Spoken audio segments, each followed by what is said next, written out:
best-selling car for 17 years in a row and the official vehicle of the Toronto Blue Jays.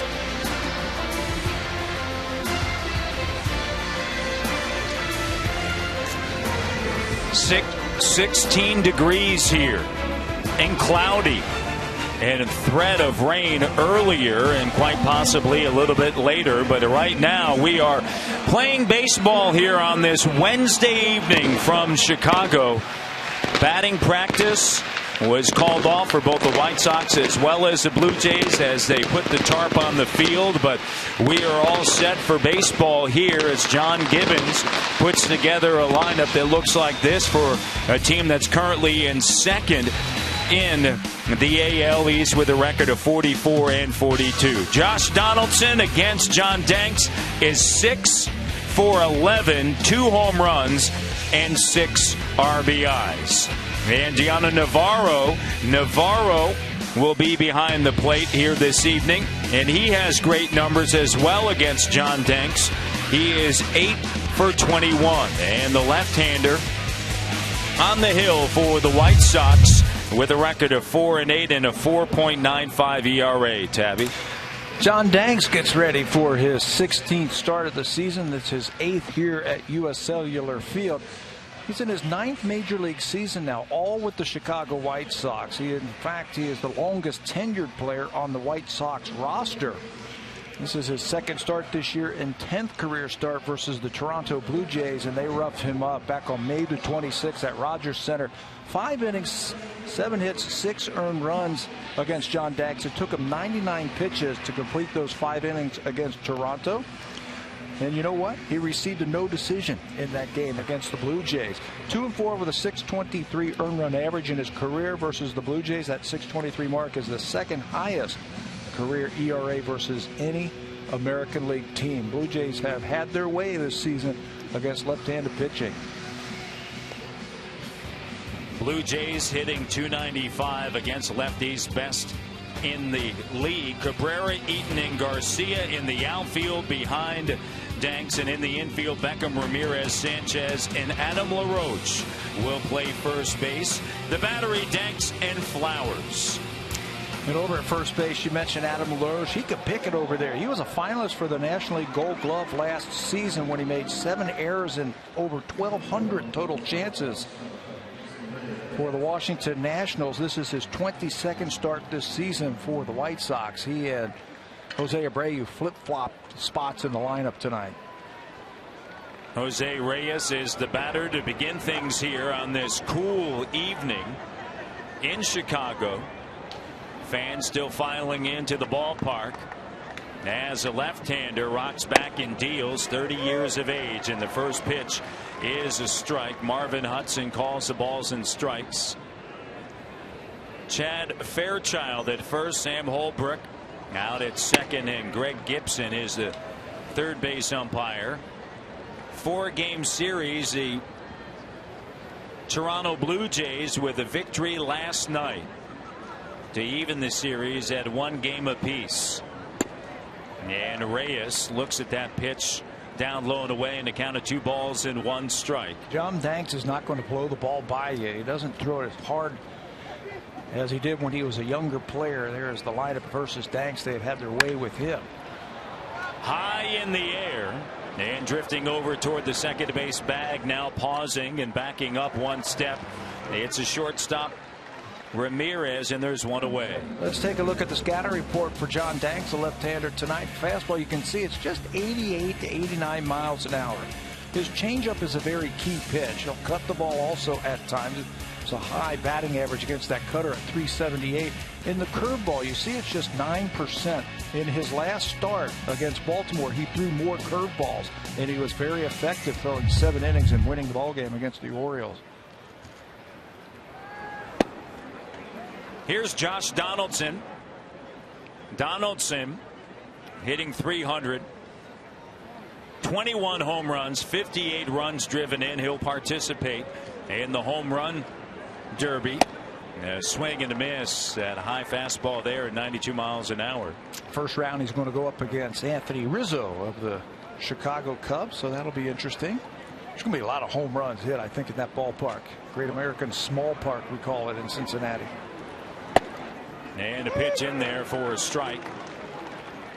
How will the weather affect it? The humidity in Cincinnati. That ball's going to be flying. I want to see who the first one is who's going to hit it in the Ohio River.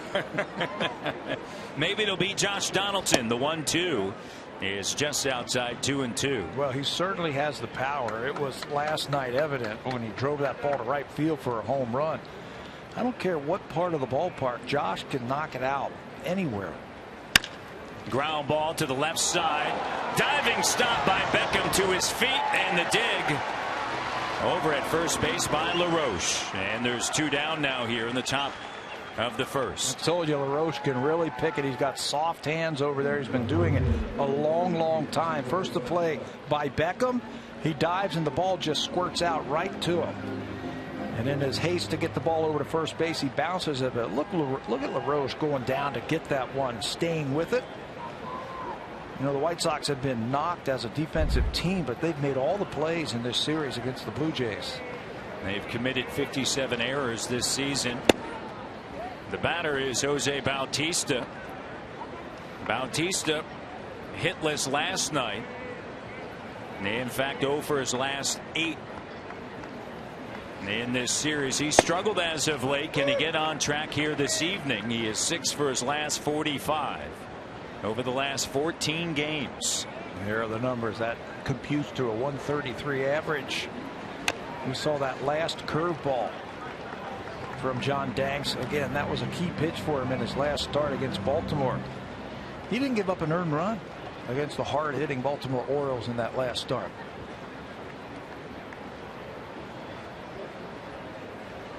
The 1-2, breaking ball, and Bautista gets underneath it, and he fouls this one off as he pulls it. I think if a pitcher has 3 pitches and he can throw them at any time in the count, in any at bat, he's going to be a lot tougher. The changeup, there it was right there. The fastball or the cutter for Danks, and then the curveball. Those are effective pitches for him. When he pitched against the Blue Jays back in May, he didn't have that. Couldn't spot the fastball, and he didn't throw too many curveballs. No decision May 26th as this one is fouled off to the right side, and the count 2-2. Do you notice anything with Bautista over the stretch of the 14 games that stands out to you, Tabby? Just a little, something very minor, that he's laying back on that back leg a long time. You can see him lift that leg up, and I think that's missing with the timing at the plate. Before, he would have the outstanding leg kick, but he'd get that front foot down a lot quicker, and his swing was all one motion. You can see he goes up and he hangs back there a long time. Fouls that off. And that's just a timing issue. Plenty of bat speed. Oh, yeah.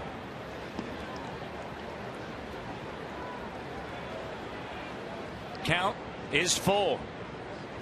And Danks is going to deal the 3-2. And he got him looking. Bautista leads the league in walks, and he thought he had number 66 there. Instead, it's a 1-2-3 as he strikes out looking. We head now to the bottom of the first in Chicago.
Sitting Robin Ventura, his lineup here this evening on a Wednesday night.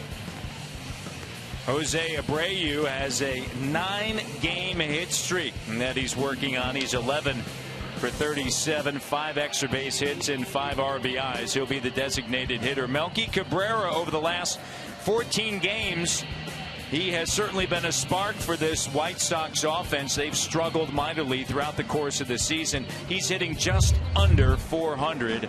And the right-hander on the hill, Drew Hutchison. They would take on Hutchison, making his 18th start of the season. There are his numbers: 8-2 with a .523 earned run average. What a ball game he pitched against the White Sox back in May. It was his second career complete game, his second career shutout.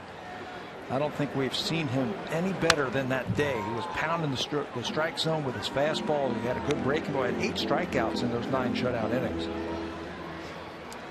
For his career, the Chicago White Sox are only hitting .218 off of Hutch. Hutch last time out was July 3rd. That was in Detroit.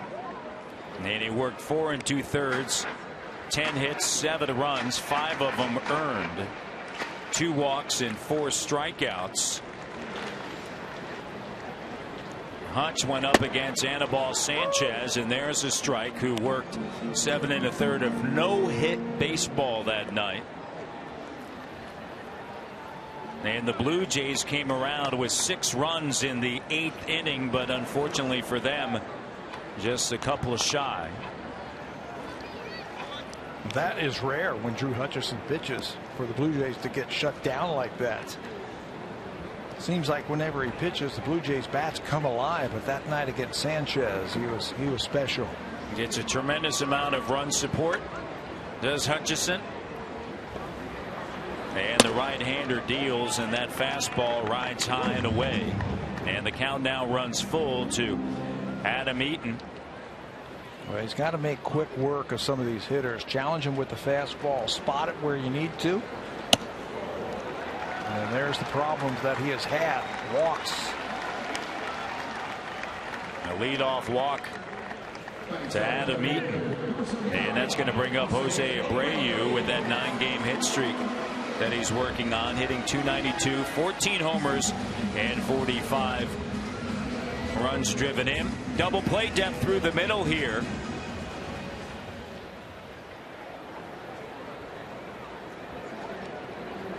Right-handed hitting Abreu. Hutchison will now work out of the stretch as he checks on Eaton. Eaton has speed over at first base, and the first pitch is high. You talk to so many people around the Blue Jays, whether it's John Gibbons, whether it's pitching coach Pete Walker, about why with Drew Hutchison the difference, and it's a massive difference between home and road, and it's extremely puzzling. Yeah, no one has the answer. You're still 60 feet 6 inches. You're still facing major league batters. And last year it was somewhat of the reverse trend. Yeah, that's the craziness about that. And you ask people around the Blue Jays, and they just don't have an answer either. We've seen them good on the road. I remember the complete game shutout, complete game win against the Texas Rangers last year. That was in Arlington. Well, even on June 22nd in Tampa, worked 5 innings, yes, 9 hits, but 3 runs, all earned, 6 strikeouts. And he was able to come away with a victory as Abreu has a count of 2 balls and 1 strike.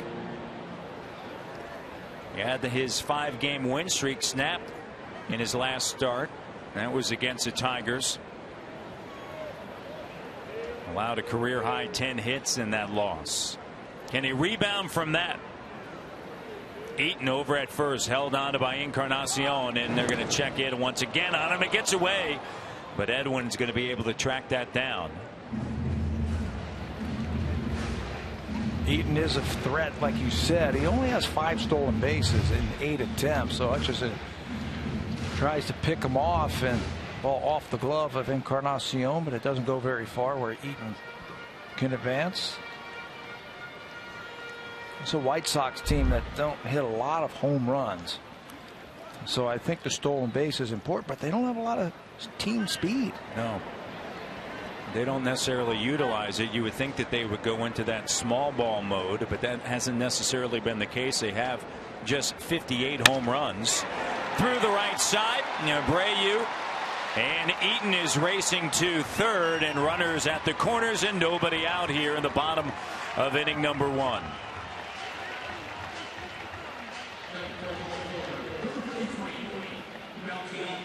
Well, there are the numbers that you were just talking about. Here are the splits. At home, Drew Hutchison's ERA is 2.12. Outstanding. On the road, it has climbed all the way to 9.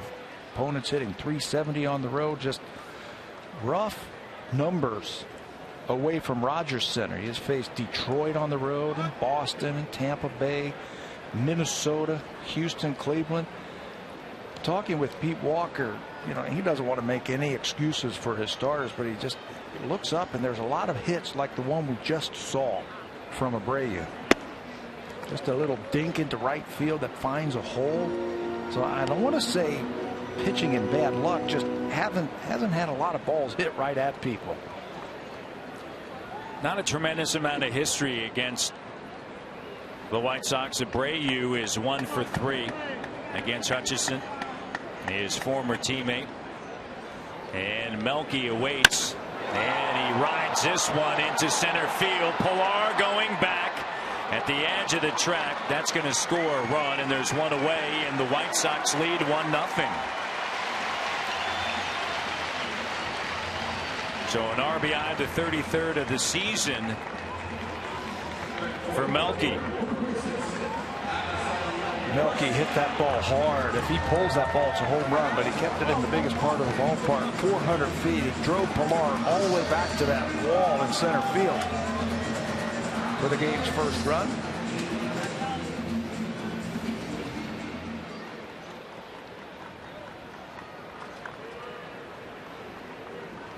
Avisail Garcia, the hitter, on the ground, backhanded. Reyes throws it to first, not in time. And runners at first and second base.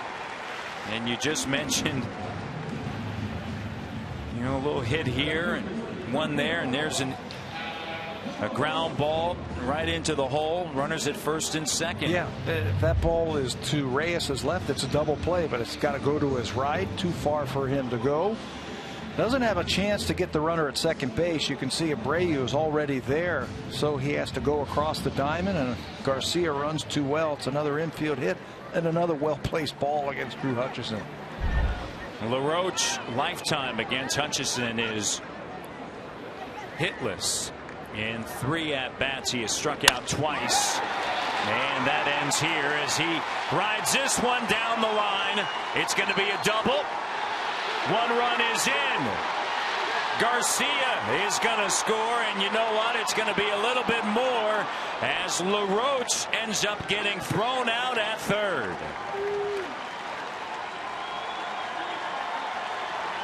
But the fans are giving the White Sox a big cheer here because they have been struggling this year to score runs. They've already put a 3 spot up. LaRoche doesn't wait around. Ball right over the middle of the plate. He rifles it down into the corner. That's going to score 2 runs. The ball got away momentarily from Bautista. He overruns that ball as it hits the lower part of the wall.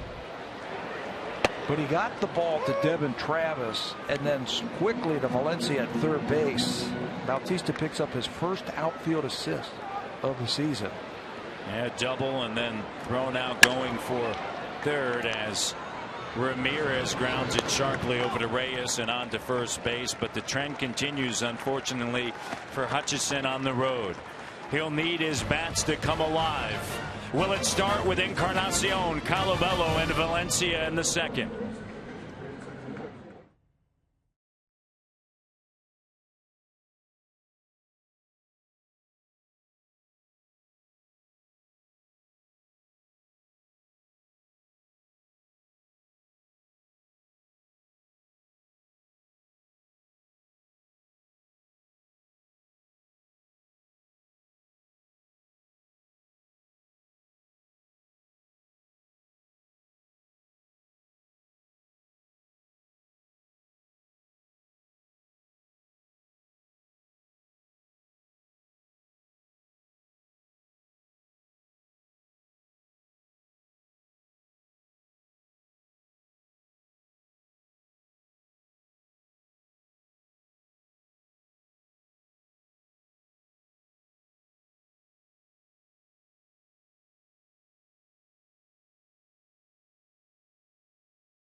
Nothing, but no worries. This is an offense that can come back and has come back. Let's look at the highest scoring teams in baseball. Yankees at third, the Astros at second at 388, and then way out in front, the Toronto Blue Jays with 464 runs scored already. So John Gibbons' team already down 3-0.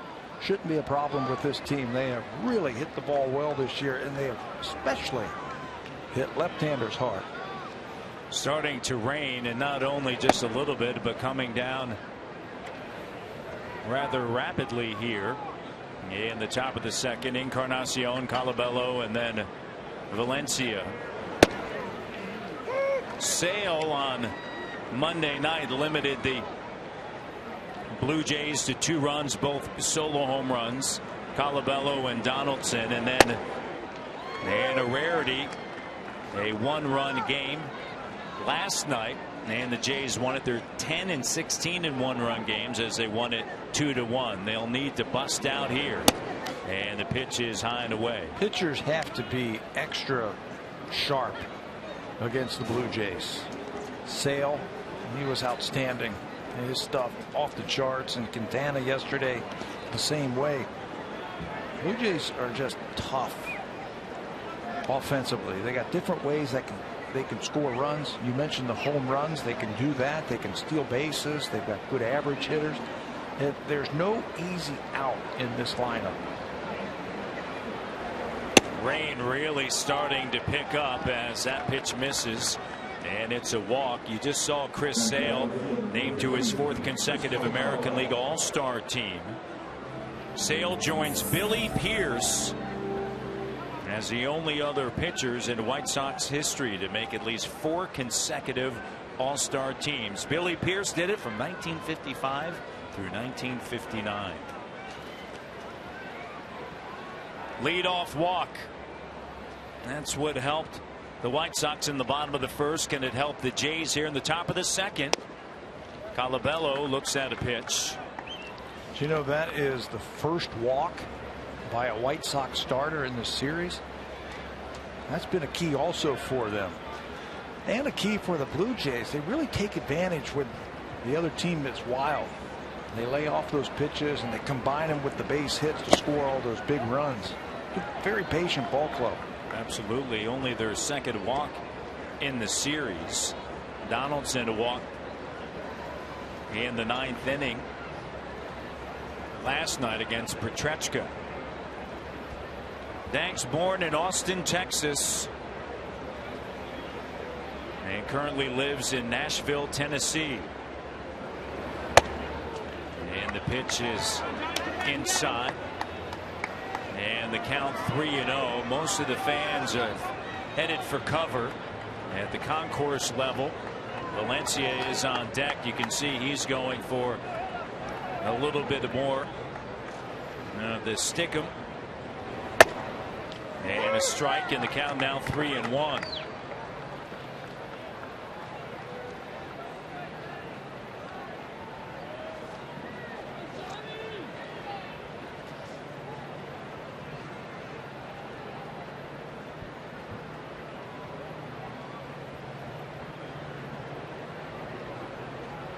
The lefty to the plate, and a ground ball picked by Beckham to second, out onto first, and a double play around the horn. 5-4, 3 double play. You know, we talk about the effectiveness lately of John Danks. Well, one of the reasons why he's been effective, along with that curveball, he's getting more ground balls. The ground ball percentage has risen 7% over the last month. And it comes in quite handy right there as they go around the horn to finish off that double play, eliminating that leadoff walk. Boy, there's nothing like walking that first batter than getting that double play. The lefty went all of June without a win. Lost 4 decisions against Detroit, Tampa, Pittsburgh, and Minnesota. And then on July 3rd against Baltimore, 7 innings, 5 hits, no runs, 2 walks, 5 strikeouts. He got the victory as a pitch to Valencia misses, and a count of 1-1. Batting .320 against Danks is Valencia, playing third base. Giving Donaldson a night off defensively is John Gibbons. He will do that from time to time against the left-handers. He'll give Josh Donaldson a day off and get Valencia in there at third base. A night off. Well, we'll give it a half a night off as a designated hitter. He'll also do that with Encarnacion. We have seen Russell Martin DH against left-handers this year. Swing and a miss. You know, talking about the ground ball percentage has risen over the last month. Well, something has to fall. If the ground ball percentage rises, his fly ball rate has fallen. And I think that's important for John Danks because he doesn't strike out a lot of batters. Fly balls in this ballpark, as it gets hot in the summertime, tend to leave the ballpark. It's not hot right now. It's rainy. This could be an April day or a late September, early October day here. And strike 3. Second strikeout for Danks. And he's got a 3-0 lead as we head to the home half of the second.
Tonight, enter the code MBJ0366 and you will earn those points just for watching tonight's broadcast. The entry box can be found on your My Blue Jays homepage. Code must be entered by 11:59 tonight. Look for a new code tomorrow. Matt?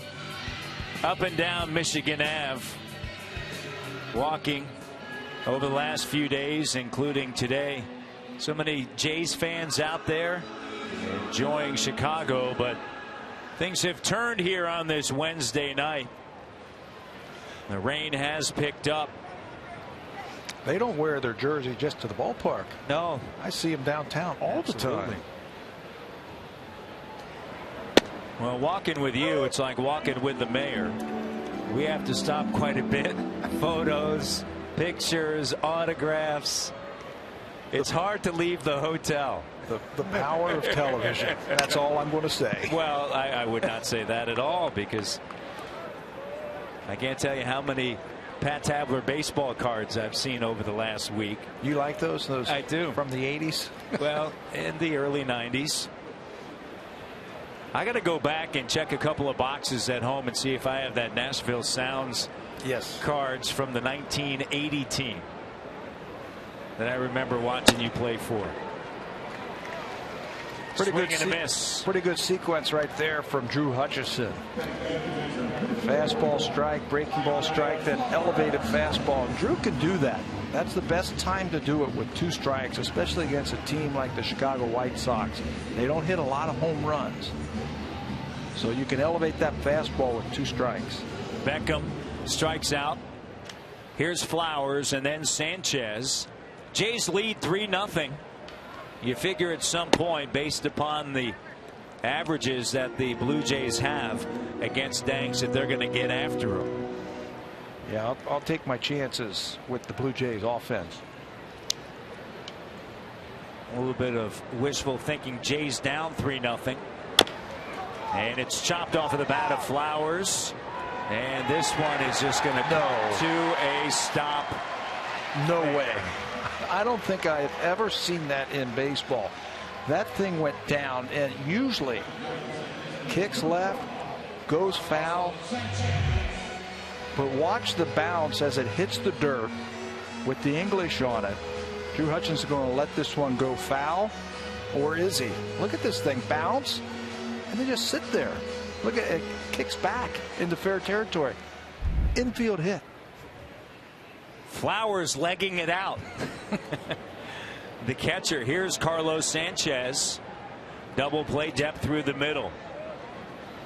Waiting on deck is Adam Eaton. And the pitch is a strike.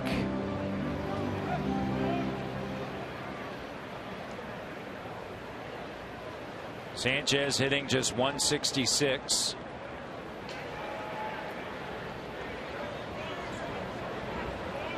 Hutch comes set, and the 0-1 hit in the air to center field, and Pilar had him played perfectly as he moved a couple of steps over to his right. 2 down. The 2015 Honda Civic is Canada's best-selling car for 17 years in a row and the official vehicle of the Toronto Blue Jays.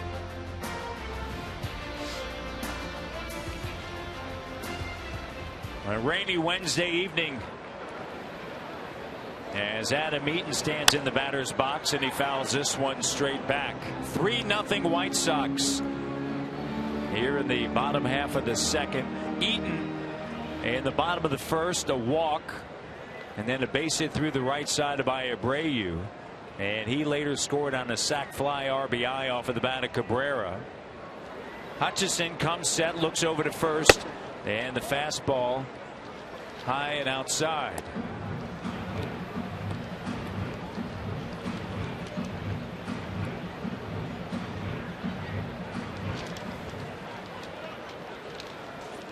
White Sox have scored 4 runs or fewer in a franchise record 24 straight home games. Runner off, and the throw down, got him.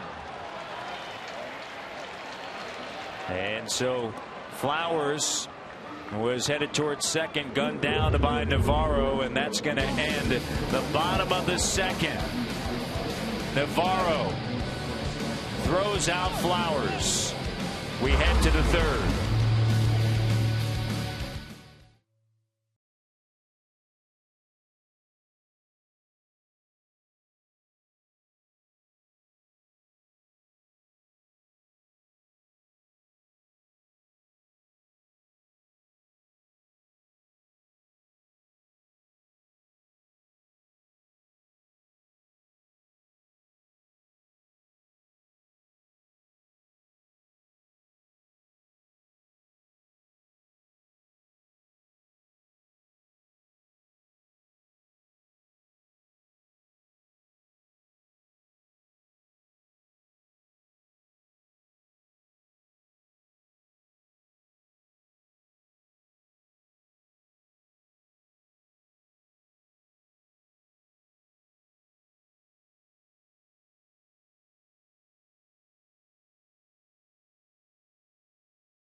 Daily coverage, headlines, analysis, and schedules. Visit sportsnet.ca/Blue Jays. And something else you'll definitely want to check out is the Sportsnet Live Tracker. All the live stats and information you need for any game you want to check out.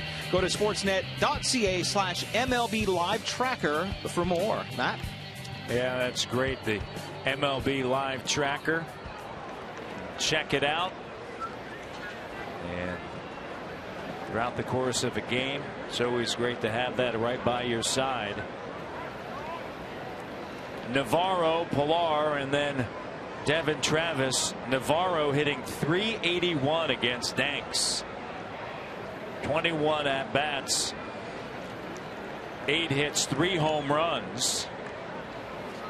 Let's see if he can get something started here, and he rips the very first pitch. Doesn't waste any time whatsoever. There are just certain pitchers that you feel comfortable with, and Navarro, switch hitter from the right side against John Danks, feels comfortable, to say the least. First pitch, don't wait around. Get that first fastball, and he rips it into left field. Stirring it up as he crunches that one into left field, and Pilar is the hitter. Pilar, this will be the 3rd time that he has stood in the batter's box against the lefty. 0 for 2. Last night he was hitless. He has yet to pick up a hit here in this series. 0 for 6. Beckman comes in a little bit at third, and the pitch is down and in. Still drizzling just a little bit. Making it tough for the fielders. Hit a ground ball. You might see them take their time just a little bit, make sure they get a good grip on that baseball. The grass on the infield becomes very slick. And the pitch is in there for a strike. Lower part of the zone. And the count 2 balls and 1 strike to Pilar. Righties have hit over 300 against John Danks this season. So Blue Jays with their right-handed heavy lineup, I like their chances. Into the gap in right center field. And Eaton gets it in quickly, and runners at first and second. Bottom of the order coming through as Devin Travis makes his way to the batter's box. Well, we all knew that Devin Travis could hit. Let's take a look at the average among second basemen in the American League. Jason Kipnis leads everybody at .333. Then Dustin Pedroia at .306. Jose Altuve down to .301. And there's Devin Travis, who comes into this ballgame with a .287 average, 49 hits, including 7 home runs and 31 RBIs. And he has missed a big chunk of the season because of that injury to his front shoulder. But there he is at .287. Fouls this pitch back. You know, it's a simple approach for Devin. He hits the ball hard the other way. He can wait a long time, keeps that front shoulder in there a very long time, and he can shoot the ball to right field. Now, if you make a mistake, he's quick enough and strong enough where he can keep his hands inside that baseball and pull it if he has to.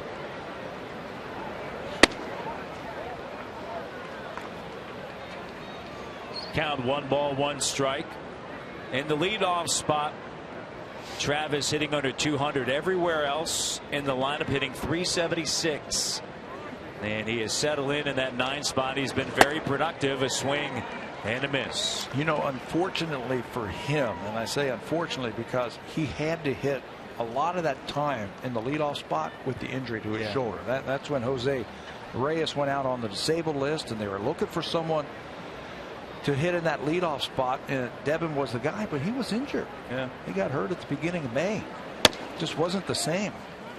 But you could see where he could be back up there at some point in his career again. I think, you know, personally, I'm an old school guy. I like him in the number 2 hole because he can handle the bat. He doesn't strike out a lot. He can hit the ball all over the place. He's got a high on base percentage and a good batting average. Fouls it off to the right side. Since returning from the disabled list, he's hitting .342. Well, we've seen, I mean, look at tonight's a prime example with that. The lineup: Donaldson in the 2 hole, Abreu in the 2 hole. Yeah, it's really been the number 3 guy that's now moved up to 2, right? Teams are now putting run producers in that 2 hole to get those extra at bats. Where it used to be the right side. Where it used to be your best hitter was in the 3rd hole. They're moving him up into the 2nd hole because they've noticed over the course of a season your number 1 and your number 2 hitter get as many as 50 more at bats during the course of a season. So why not have your best players get those at bats?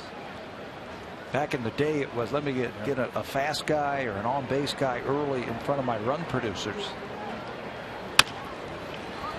To the right side, and that's going to move runners to 2nd and 3rd, and Devin Travis is going to beat it out.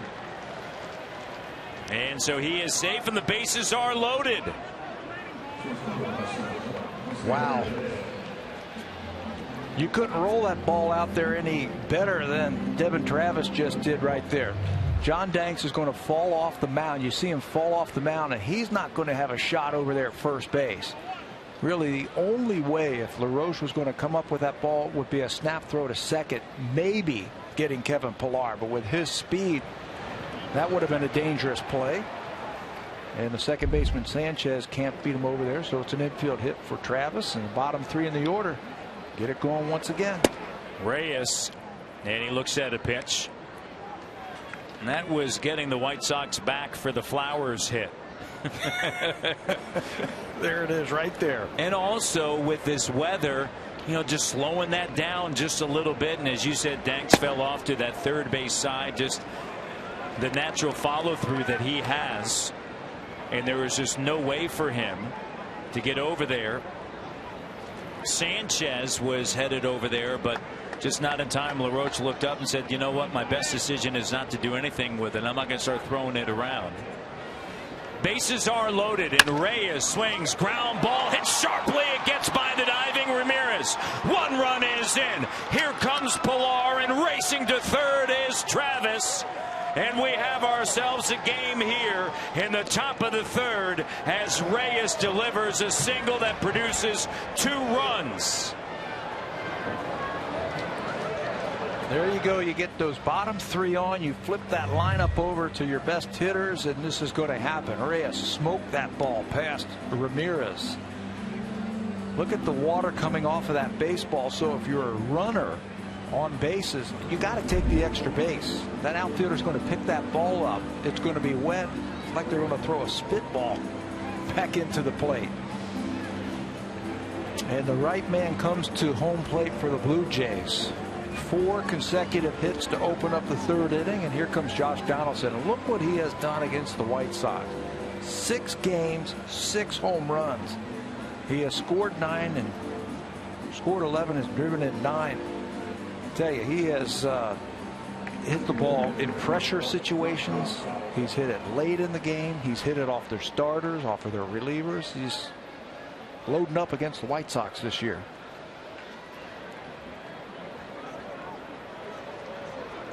And against Danks, he has 2 home runs. Runners at the corners. Nobody out. Top half of the 3rd. Danks to the plate. Donaldson swings, and this one is shot in the gap. It gets by Eaton. Extra bases for sure as Travis easily scores, and it's a double that ties it up. They can score runs, this team, and they've had their way with John Danks. The last 6 at-bats versus Danks, Josh Donaldson's had home run, ground out, single, double, home run, double, walk, and then tonight, that's coming into tonight, he's had a great play by the 3rd baseman. Remember that in the 1st inning, a 5-3 ground out, and then this ringing double to left center field over the head of Eaton. And just like that, 3 on the board, 2 in scoring position in the middle of the lineup coming up.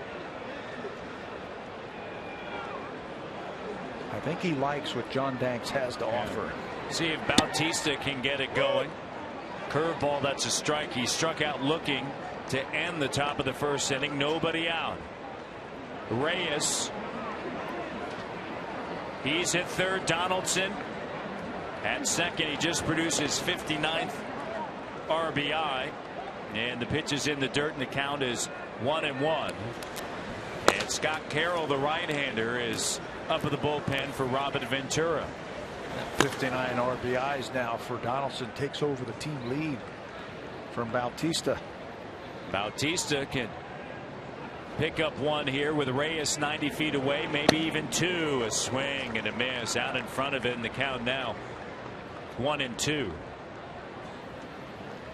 Against Danks in his career, Bautista .313, 5 home runs.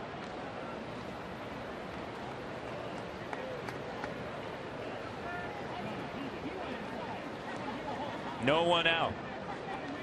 Tied at 3. And the pitch.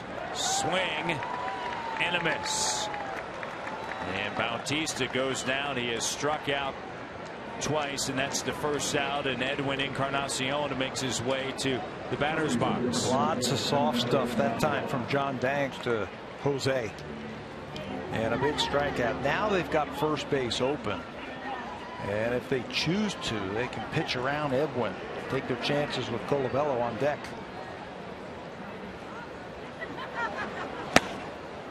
Pitch down and in.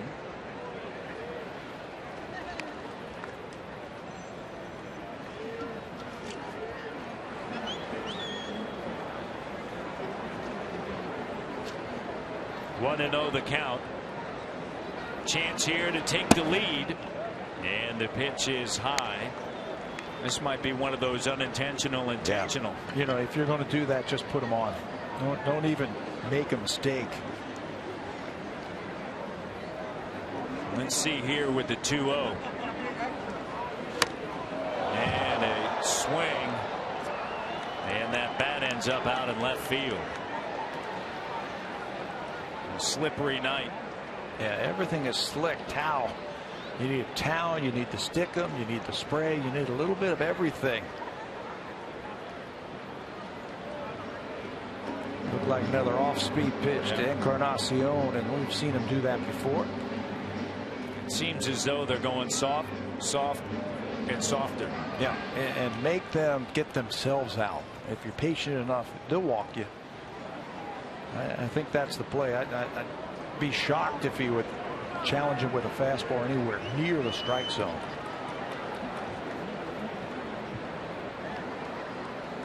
Reyes at third, Donaldson at second, and a pitch misses down and in, and the count now 3-1. Colabello awaits. Edwin, 17 home runs on the season. And the pitch is a strike. There's the curveball. Uses the curve to get back into the count.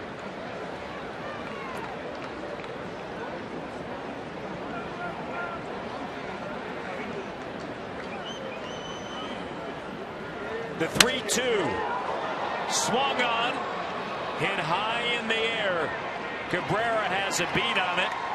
But it's going to give the Jays a lead. They throw to third. It gets away. Donaldson does think about going home, and then he races back over to third. But Reyes on a sac fly scores. And Encarnacion has his 51st RBI, Tabby, in the season. And just like that, the Blue Jays take the lead. They're down 3-0 early. We talked about all the runs that the Blue Jays have scored this year. Here they are. They take the lead here in the third inning off of Danks. Josh Donaldson heads up, tagging up at second base, challenging the arm of Melky Cabrera. Reyes sees, he looks behind him, and he sees that he's tagging up, so he sprints home with the run. That's a good risk right there, I thought, from Donaldson. Moving up 90 feet. Colabello, the 8th batter that Danks has faced here in the third. 2 outs, 4 runs in. And a pitch is a strike. And the count of 1-1.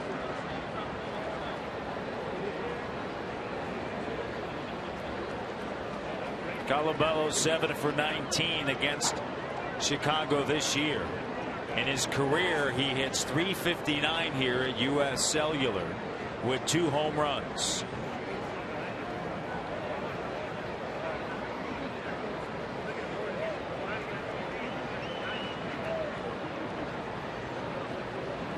The 1-1 pitch, and now down in the count.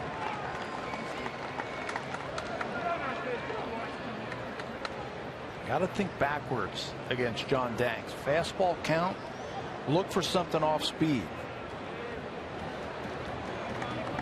And something, a count where you anticipate a breaking ball, he'll change up and throw you a fastball.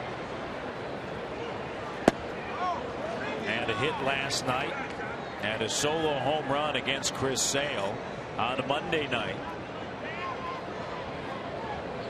Chance to tack on maybe one more with Donaldson taking a walk-in lead at third.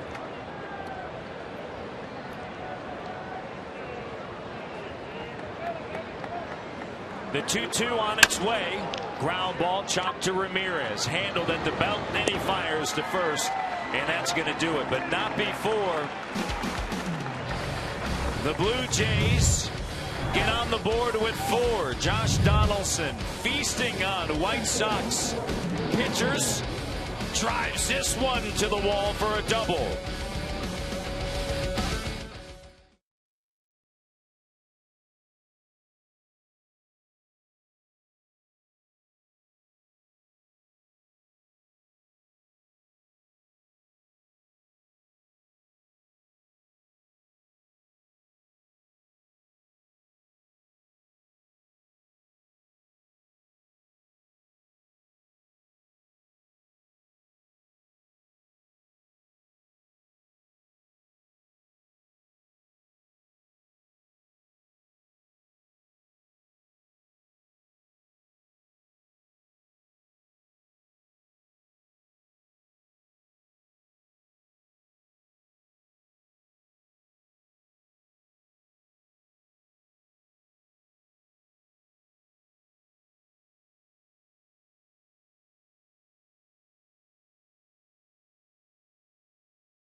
Stops include Abbotsford, BC, Okotoks, Alberta, Halifax, Nova Scotia, Victoria, BC, and Toronto, Ontario.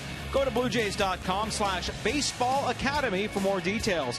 The Toronto Blue Jays are proud supporters of amateur baseball in Canada.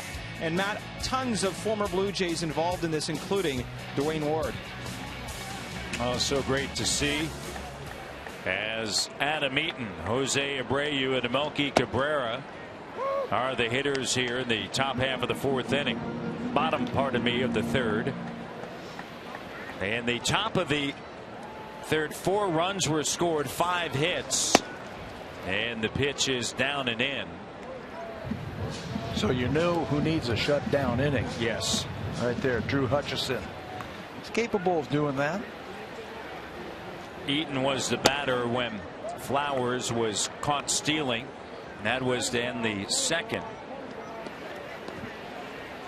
Donaldson with the double, is 21st of the season, and he picks up an RBI back in the 3rd.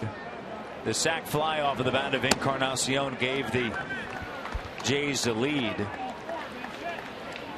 Donaldson tied it up, but it all started with Navarro. Looked at that first pitch. He shot it into left field, and Pilar, and then an infield single by Travis, and Eaton looks at a strike, and the count now runs full here in the home half of the bottom of the 3rd. That whole inning was set up by the bottom of the order getting on base, So the big boys can do what they do. Reyes with a hit. Donaldson with a hit. Encarnacion drives in a run with a sacrifice fly. You do that. That's been happening all season for the Blue Jays.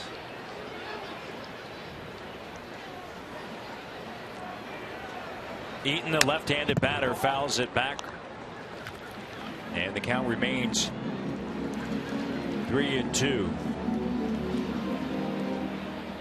And see if Hutchinson can take care of business here. He just got the lead, and the pitch is fouled off.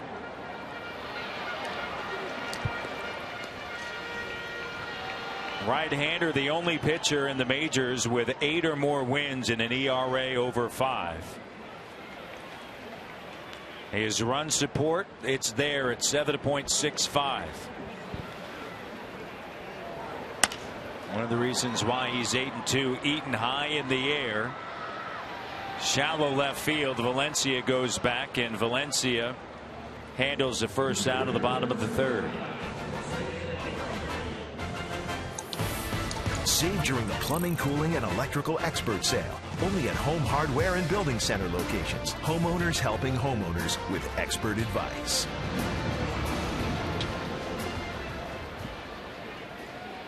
Abreu is the batter. He's got a 10-game hit streak. During that hit streak, not one walk. He's swinging, and he swings there, and he lifts it high in the air to center field, and Pilar lost it in the air. He was moving toward the gap, and instead it ended up back towards center field, and he looks around, and the mist, the rain, the lights, the twilight. That's the thing. You just cannot take your eyes off the ball this time of the day. This is a can of corn to center field.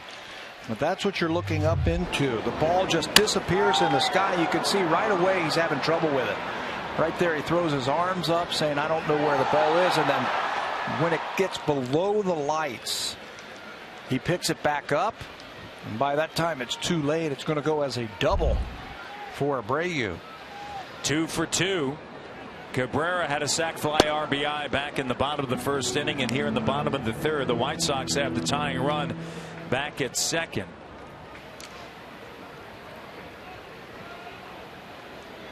That's unfortunate. Another hit that should have been an out. Pitch misses. Cabrera hitting .396 over his last 14 games. And that number helped by his first ever 5-hit game on June 21st against the Texas Rangers. Abreu with a walk. Hutchinson looks at him, now fires home. Well, one of the things that they want to get Drew Hutchinson doing a little bit more tonight, especially against left-hander, use your changeup. A couple of starts ago, he used that changeup. It pitched well in the ball game. That was against Texas. There's a fastball right down Broadway, but you start using that changeup, changing speeds, and then you'll get them off your fastball. Well, you see that so much with, you know, somebody like Mark Burley, right? Mm-hmm. The change of speed so important as that pitch. You know, Matt, it's not just Kevin Pilar in center field who lost that fly ball. I think Jose Reyes lost this ball. Look at, here's the pop up, the first out of the inning, and normally you'll see a shortstop go over and find that. You can see him. He's looking up, has no idea where that ball is. And luckily, Valencia had his eye on that ball. So both fielders on the first 2 balls in this inning lost the ball in the sky. Runners at first and second. The batter, Avisail Garcia.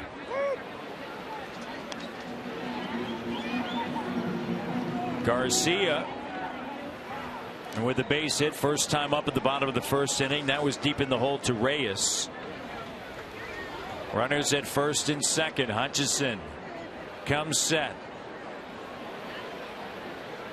Looks a couple of times at Abreu, and Garcia loops this one into right field. And we're going to be tied. Tied at 4. Another ball that is not hit very hard against Drew Hutchison, but it finds grass in the outfield, and that is going to allow Abreu to score. It shatters the bats from Garcia, but it finds the outfield. It gets a little tougher for Drew Hutchison as he goes through batting orders. First time through, no problem, a .250 batting average. Second time, where we are sitting right now, second time through, batting average goes up to .297, and the third time through, all the way up to .359. But that's all about pitching.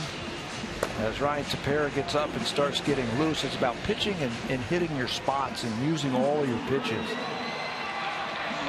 Got to keep those hitters off balance.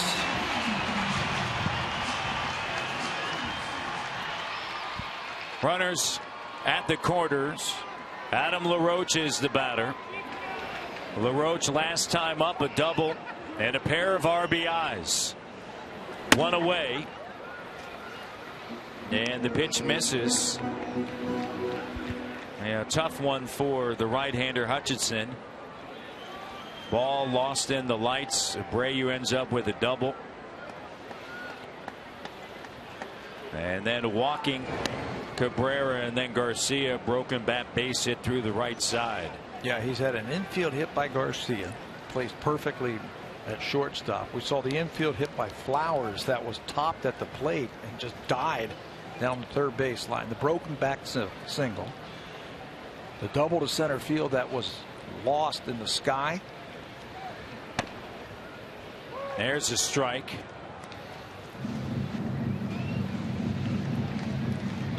Just got to battle through it. That's right. You got to pick up your teammates. You got to make better pitches. Hit your spots, and pretty soon it'll turn around. You'll start getting some atom balls, as they call it. Balls hit right at people.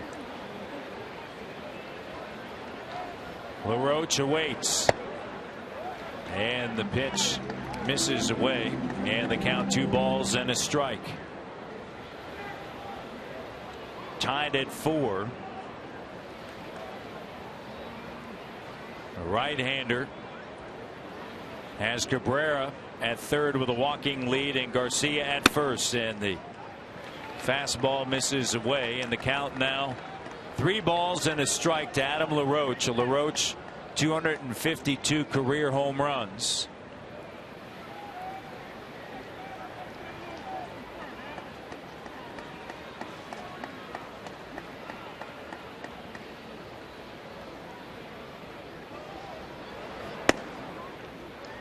Pitch in there for a strike. Change up a little bit, throw a breaking ball, 3-1. As you see Ramirez on deck. You mentioned the home run by LaRoche.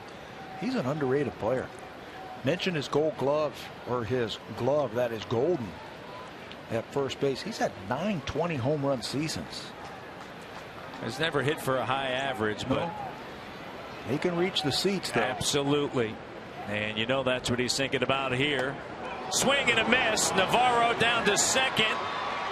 And Reyes does a good job of scooping it up and spinning quickly to keep Cabrera back at third. You know, that throw was so poor. Something must have happened, and I think Navarro got hit. They're sending the runner back to first base. I don't know why they don't call him out if there is some interference right there. We'll have to see on the replay. Was it on the backswing? Yes. Right there. So that's inadvertent right there. That was on the swing, so you can send the runner back. You can't call him out. You could just tell something was amiss right there when that ball really short hopped the. As you see, there it is right there. Short hopped the shortstop. Reyes at second base. Navarro throws a lot better than that.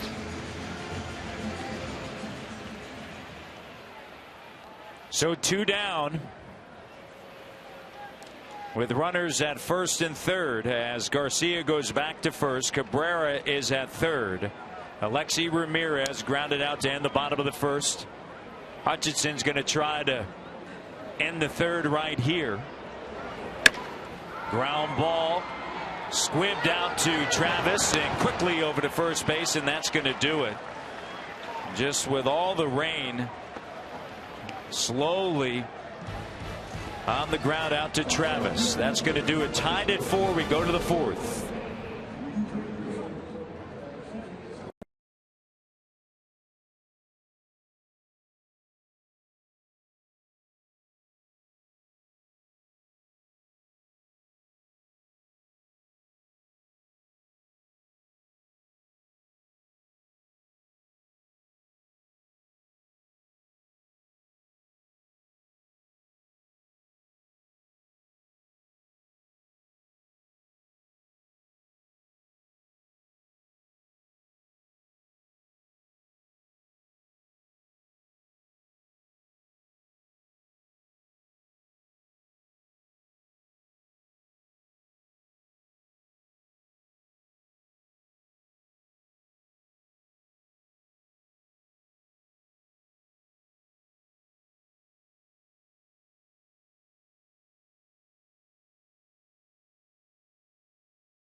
Presented by the 2015 Honda Civic, Canada's best-selling car for 17 years in a row and the official vehicle of the Toronto Blue Jays.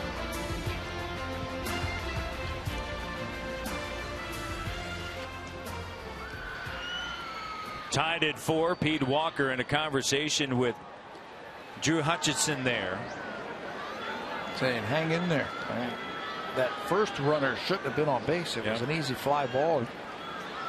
Could have easily had a 1-2-3 inning there, but he ended up scoring the tying run.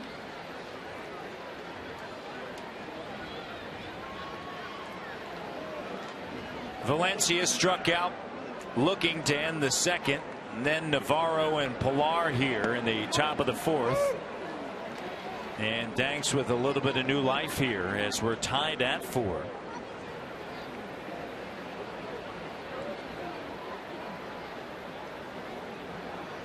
Valencia played left field last night, playing third tonight.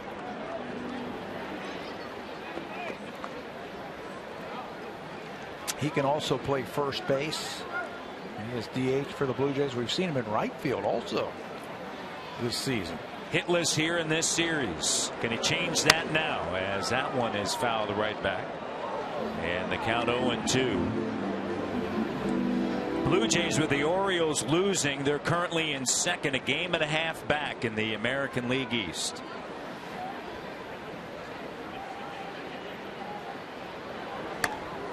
And Valencia stays alive. Chicago, they're 11 games back in the AL Central, place where they didn't think they would be at the start of the season, but their lack of hitting the issue. They got plenty of pitching. Yeah, they thought that they had a pretty good hitting team. Yep. But a lot of the players just haven't gone to their, I guess, their averages, or had average seasons like they're used to. Jose Abreu's got 14 home runs. He had 25 at this point last year. Gordon Beckham's not hitting. LaRoche, we talk about all the home runs. He hasn't been doing it, so they just haven't been able to do it. Time for an update. Let's send it to Jamie Campbell. Jamie?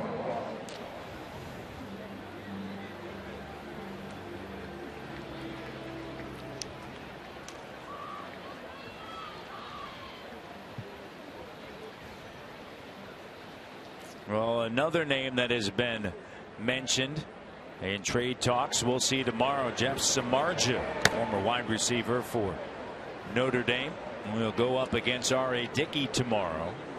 A day game, And we look forward to that on Sportsnet, and look forward to having you join us. And hopefully the weather's going to be a little bit nicer, as that pitch is in there in the count of 1-1. Navarro got it all started, Tabby, in the third with a base hit, and later scored on a base hit by Jose Reyes.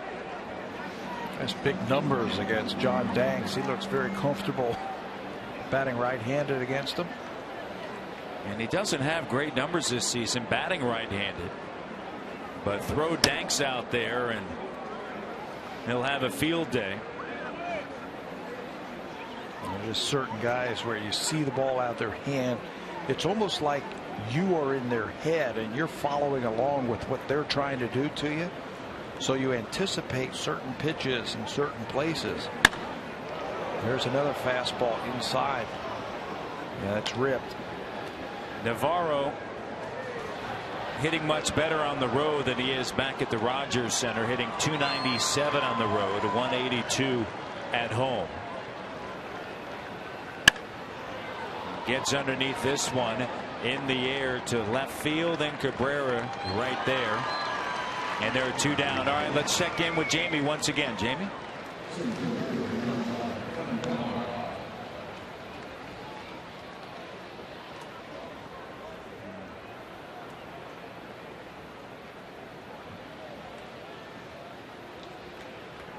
Not good to hear for the Royals. Of course, we'll see them Friday, Saturday, and Sunday in Kansas City. Two down here. Danks deals, and the pitch is driven deep to left center field. Cabrera on the run, and right at the track, he's able to reel it in and tosses it up to a fan. It's a 1-2-3 inning here in the top of the fourth, tied at 4.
Representing the Blue Jays in the home run derby.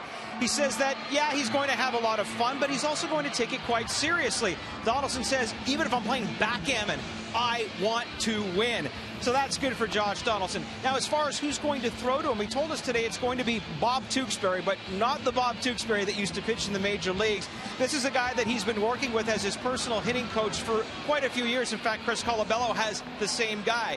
He says his approach is just to pull the ball and hit everything he can out of the park. He says he loves the new rules as well, where players are going to be timed, and he's really looking forward to having the opportunity to win the home run derby. Matt? We look forward to that for sure, as that pitch is fouled off to the right side. Beckman, Flowers, and Sanchez here in the bottom of the fourth inning. Beckham struck out back in the second. Pitch up and in and just missed him. I don't think that was intentional. It looked like they wanted to go down and away with that fastball. And Drew missed his spot.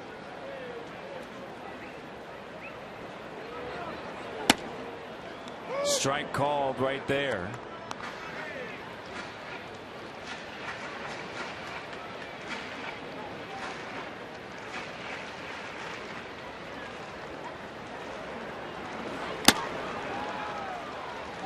And just overpowering them, 94 miles an hour. Yeah, second time that he has done that to Gordon Beckham tonight. Beckham has had seasons where he's hit 16 home runs and 14 home runs, so he has some power, but it's tough to get that ball elevated like that high fastball.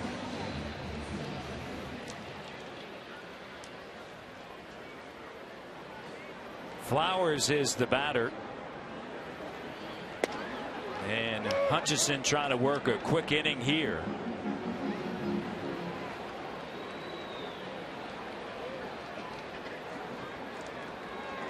Quickly 0-1.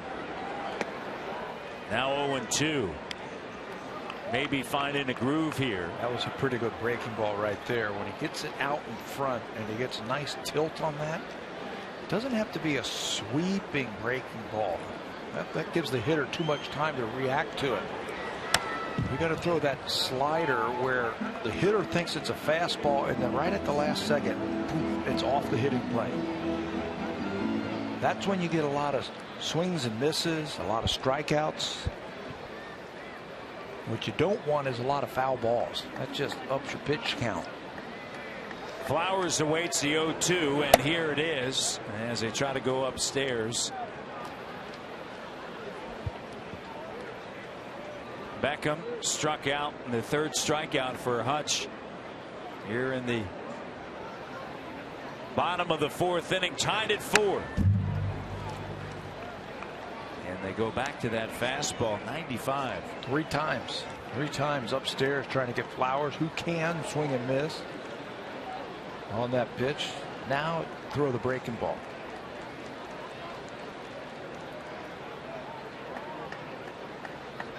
Let's see where they go here.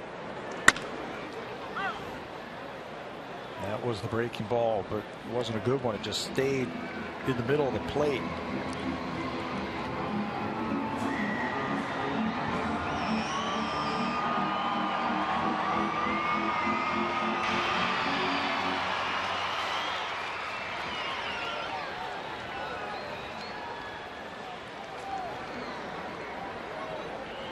Here's the 1-2. Swing and a miss. 96 miles an hour as that one cruised right by Flowers. Consecutive strikeouts, and this is going back to May. May 25th against the White Sox. He used that elevated fastball to get 8 strikeouts, throwing his second career complete game and second career shutout. The breaking ball there. And a fastball tying up Adam LaRoche. He won that game 5-0. And that sequence that we just saw, fastball, fastball, fastball, breaking ball, high fastball again, that's more like it for Drew Hutchison. Number 9 hitter Carlos Sanchez flew out to center to end the second. Home half of the fourth, and the right-hander is definitely settling in here, and it's 0-2. Working a little bit quicker as well. Working faster. That's what Pete Walker wants. He wants him to work quick. Quick delivery, quick tempo. Watch your teammate Mark Burley, what he did the other night. Especially when you're dealing with the bottom of the order. Pete says that at times he wants Drew to work quickly and deliver the ball quickly so he's not hanging over that rubber too long. When he does, when he hangs over that rubber, that's when the arm can't catch up. His delivery is so quick. He's got a fast delivery. It's not deliberate. It's very fast. So he wants him to keep that type of tempo throughout his delivery.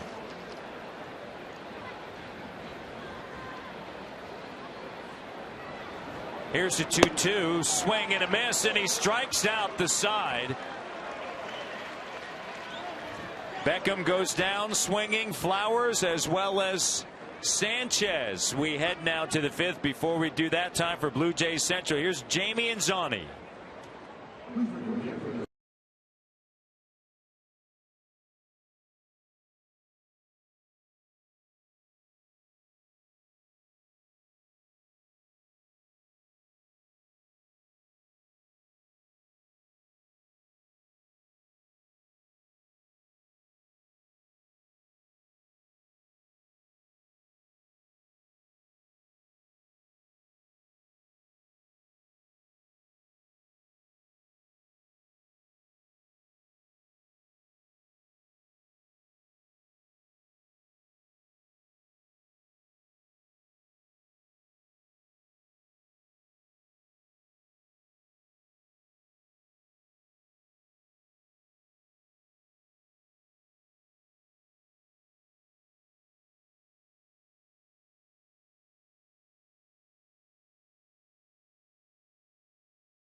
Show on radio, you want to check in on Sportsnet now because their new show features in-depth sports analysis, fan favorites, classics, and must-see guests. Catch them weeknights right here on Sportsnet or connect online 24/7 at Tim and Sid. And as far as the classics, on their 5th-year anniversary show, because it has been 5 years since that show hit the air, Tim and Sid will revisit the decision and the events that follow. So that sounds great.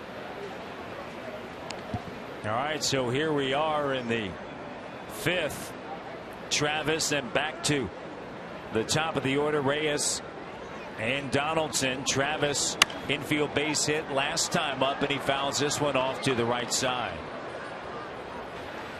Scored on a double off of the bat of Donaldson. Thanks. The lefty looks in, gets a sign from Flowers.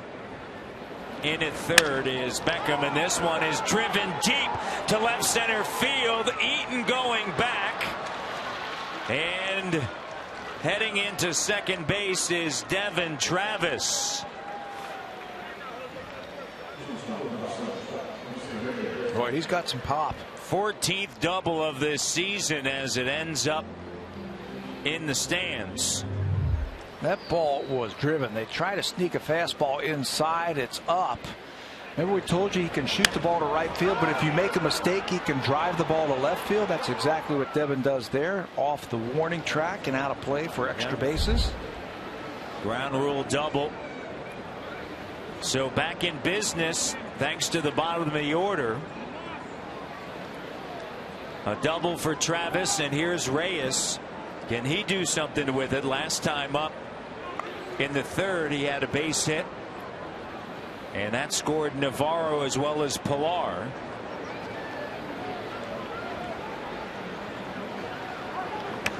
Squaring to bunt, and he bunts it foul.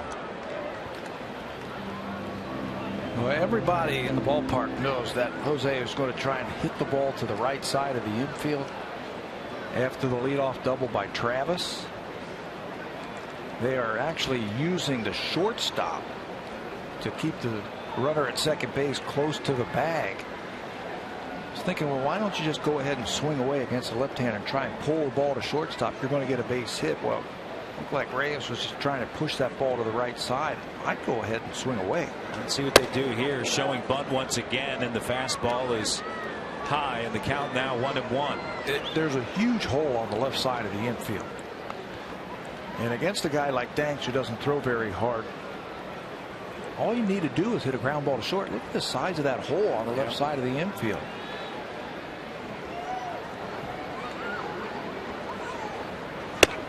Showing bunt, and the count now 2-1. That was an off-speed pitch that missed high. Travis with a ground rule double. He's at second. Ramirez shading toward the bag at second. Right behind Travis. Reyes awaits a 2-1, pulls it back. It's now 3-1. I'll tell you, this drives managers crazy right here. They're trying to give you an out, and you are a pitch away from putting him on base. Donaldson, he's on deck. Carroll back up in the bullpen, and the 3-1 pitch is fouled off to the right side. Count now full. I'd like to get another runner on base for that guy right there. Absolutely. The way he has been swinging it this year against the White Sox. Top of the 5th. Danks looks at second. Travis is there and now spins back toward the second base bag.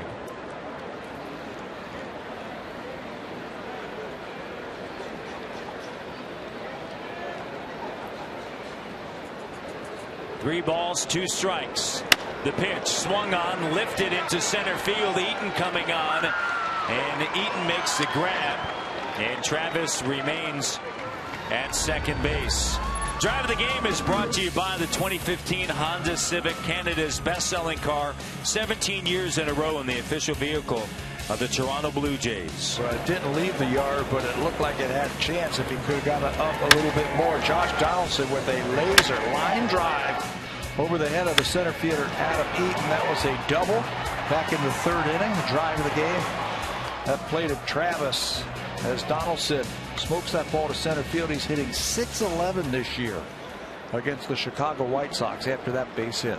Let's see if he can come through once again here in the top of the fifth. Swung on and driven down the left field line, and it is curving foul. Stay back. Yeah, take a little something off. Stay back on it.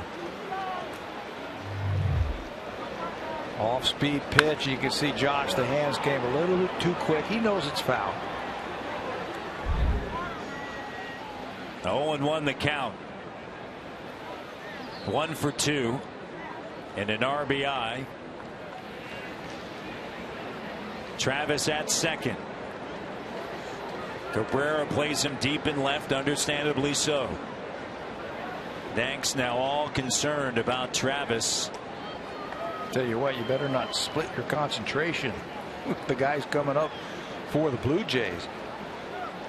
I don't think Devin Travis is going to try and steal here. He's already in scoring position.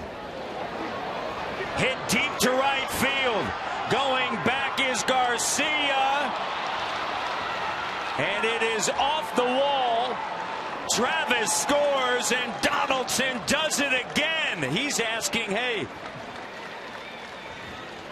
That go ball all the way through the cold, damp raindrops was driven a long way to right field. He has owned John Danks in his career. 22nd double this season, second one tonight. Breaking ball, and he crushes it to right field. Garcia gets back, thinks he has a shot at it, but it falls harmlessly off the wall. Yeah, it's interesting. Garcia thought he was going to run up on that wall in a hurry. Maybe even he had some issues with the lights here. And the twilight as it turns now more to darkness as night sets upon us here. Bautista fouls it off, but Donaldson. You got to get back to the wall as soon as you can. Keep your body turned. But he just throws his glove up and puts his head down. And the Blue Jays take the lead. 7 hits and 5 runs now. See if Bautista can come through. The 0-2. And he turns on it. Get out of the way of that. He struck out looking in the first, struck out swinging in the third. Blue Jays lead 5-4, and Donaldson does it again. 22 doubles on the season as he drives it to the right side. And a base hit through the left side for Bautista. And Donaldson rounds third. The throw to the plate cut off. And the Blue Jays now lead 6-4. Bautista takes second on the throw. So Bautista comes through with a base hit and an RBI here in the 5th. And the Jays lead it 6-4, Tabby. And that'll be it for John Danks. He cannot finish the 5th inning. First base was open again. They elect to pitch to Bautista, and he hit a laser into center field. They score Donaldson and knock John Danks from this ball game.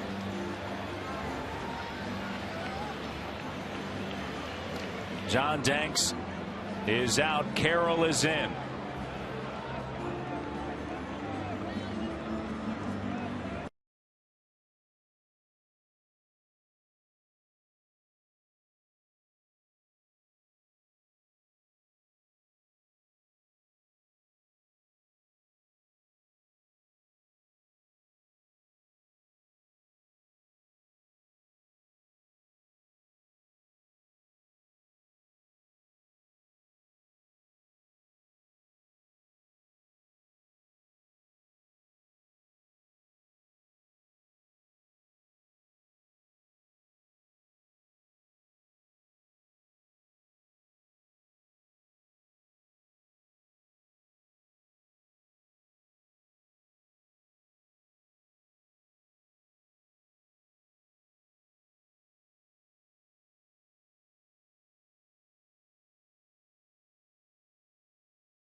And 2 runs driven in.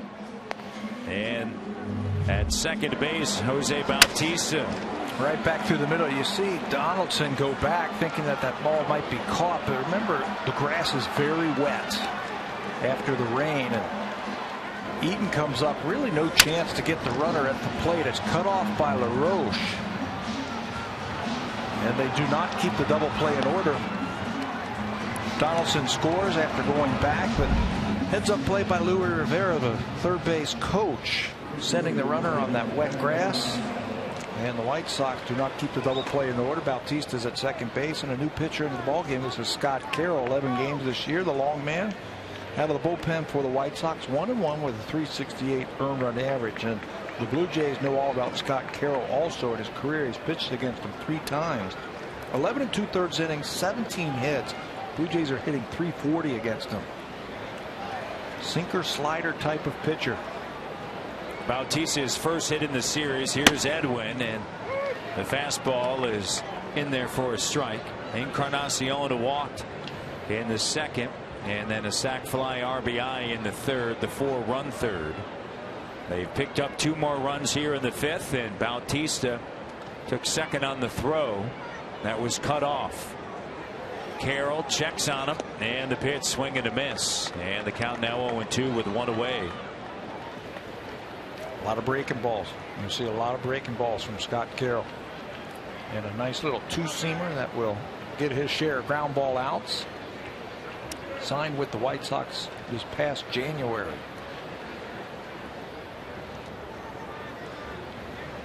Carroll deals, and a swing and a miss by Encarnacion, and there are now 2 away. Danks worked 4 1/3, 8 hits, 6 runs, all earned. And a breaking ball in a good spot to get Encarnacion. 5th time that the Blue Jays have struck out tonight.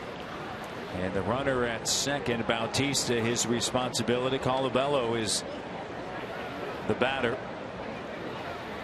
0 for 2, grounded into a double play back in the second, and a ground out to Ramirez, the shortstop, in the third. Top half of the 5th, Blue Jays lead 6-4, and a ground ball Ramirez handles. And that's going to do it as Scott Carroll does his job. Jose Bautista, his first hit in the series, shoots this one right back through the middle. And Josh Donaldson scores. It's 6-4 Blue Jays to the bottom of the 5th.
Support, highest run support right there. Hutchison and Burley, although Burley the other night against Chris Sale, it was in tough a little bit there, but Hutch getting the runs once again, 6 of them thus far. Well, when you score 470 runs like the Blue Jays have, in the first half of the season. Somebody has to get the runs, and this season right now, Hutch is getting them all. That's the highest in baseball. He's retired 5 in a row, a 1-2-3. Bottom of the 4th. We are now in the bottom of the 5th. It's Eaton, Abreu, and Cabrera. And a strike there. And Hutchison more in rhythm here as the count is 1-2. Faster pace, faster rhythm. Starting to use that slider a little bit more. See if he can finish off Eaton here. And just as we mentioned it, breaking ball hits Eaton, and he's going to race down to first base. He's on for the second time. He walked in the bottom of the 1st and scored. Yeah, it looked like he tried to guide that ball in instead of just throwing it to a spot. It looked like he tried to say, okay, I'm going to put this one, I'm going to be perfect, and throw it on the inside part of the plate. And that's frustrating. Leadoff batter, you plunk him with 2 strikes. Abreu is 2 for 2. And a single back in the bottom of the 1st inning, and then in the bottom of the 3rd, he hit a ball high in the air that was lost by the center fielder Pilar, and he later came around to score. Hutchinson looks over there at first base. There's Eaton over his left shoulder, turns and looks over there once more. You have Abreu up with a 10-game hit streak.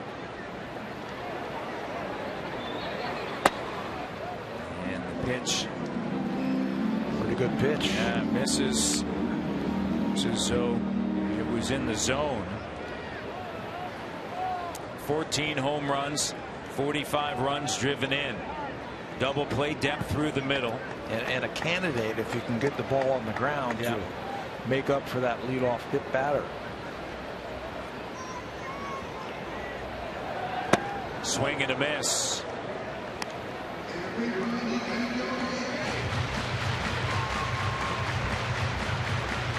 Abreu DHing tonight.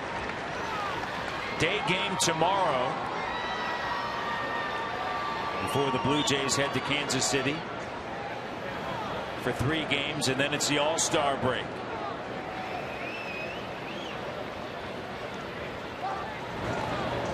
Throwing over to first base, and it gets away from the first baseman Encarnacion, but it may have hit Darryl Boston. Looked like maybe the first base coach. I think you're right. One more time. This happened in the 1st inning. Yeah, hits off of Eaton, and then it hits off of Darryl Boston as well. And Blue Jays fortunate there, and Encarnacion and Eaton share a laugh or 2.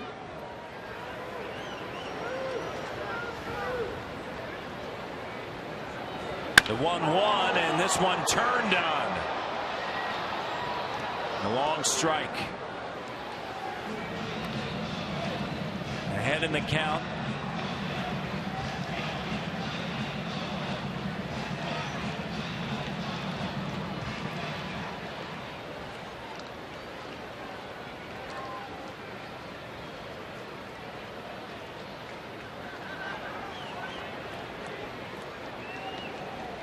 Last time out in Detroit, he couldn't make it through the 5th. And Hutchison deals high.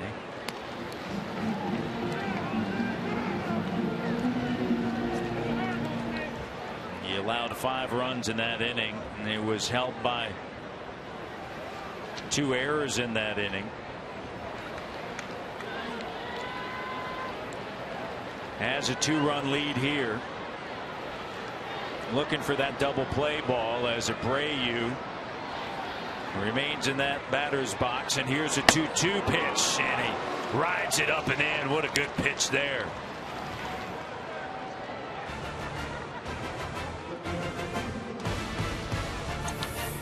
Save during the plumbing, cooling, and electrical expert sale. Only at Home Hardware and Building Center locations. Homeowners helping homeowners with expert advice. Bottom of the 5th here in Chicago, 1 away and a runner at first base. That looked like it had a little bit of late life to it. The riser right there. That's what he can do. He can ride that fastball up there. But let's do that with 2 strikes. Change the eye plane, if you will, of the hitter. Go down and then up. Give a little something extra and then take a little something off. I think that's when he's at his most effective. 6 strikeouts for Hutchison.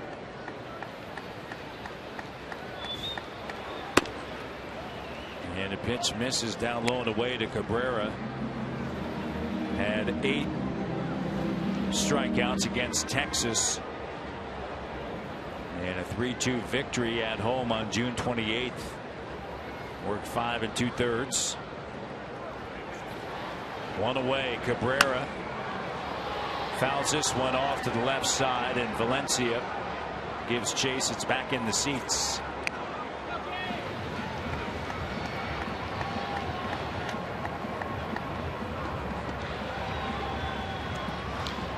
Coming into this game, we mentioned that they wanted to use that changeup to get those White Sox hitters off the fastball. We asked Pete before the ball game, what number? Is there a number you're looking for in changeups? He was saying about 15 to 18 more changeups is a good number. That'll also mean that he pitched deep in the ball game if he's able to throw 15 to 18 changeups tonight. His offense has given him a 2-run lead here to work with in the bottom of the 5th. Eaton bluffs, and the pitch is fouled back. Have you seen enough of the change of pace from him? I've seen changeups, but I've seen them too hard. There's not enough movement. There's not a lot of movement, and they're just a little bit too hard. The variance between the changeup, I've seen a couple of them at 85, 86 miles an hour, and his fastball 92, 93. It's got to be more. You need to take a little bit more off and get a little bit more movement on it. The 1-2 hit on the ground through the left side, and runners at first and second. And let's go to Jamie Campbell for an update.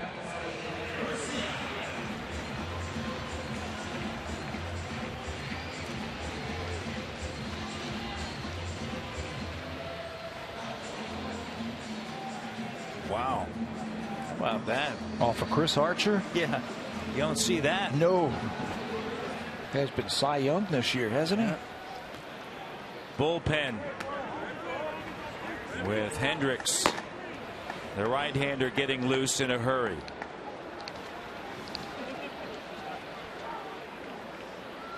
Avisail Garcia waits, and a swing and a miss. We'll see if Hutch can get out of this jam here in the 5th with Eaton reaching base. Hit by a pitch.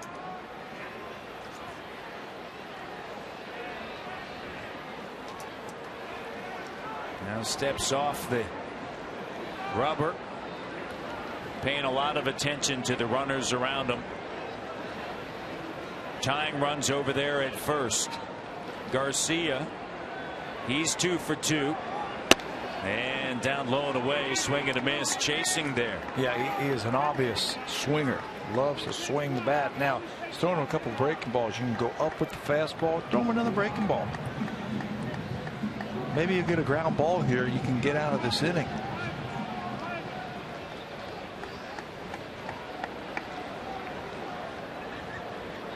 Big numbers over the last 11 games, hitting .375. And that one bounced in the dirt, and Navarro keeps it in front of him, and the runners remain at first and second. They go slider, and Navarro right there. You don't necessarily have to catch that ball, just block it. And he does a good job of playing it off the chest protector. Garcia, the batter, he got plenty of power. Just 23 years old. At times can rotate, really try to lift the ball out of the ballpark and open up that front shoulder too quick. And just missing off the plate, a 95-mile-per-hour fastball. And Garcia, after chasing 2 pitches away, He was surprised by that pitch, Garcia. That fastball beat him. Thought he was going to see another breaking ball. 2 on and a 2-2 with 1 away here in the bottom of the 5th. And this one driven down the right field line, and it is curving foul. And Garcia is going to try to straighten that one out as it was tailing toward that corner.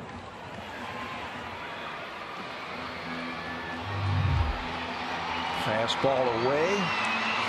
You can see he didn't hit that ball very well and sent it a long way to right field. 335 down the right field line. 2 on and 1 away with the 2-2.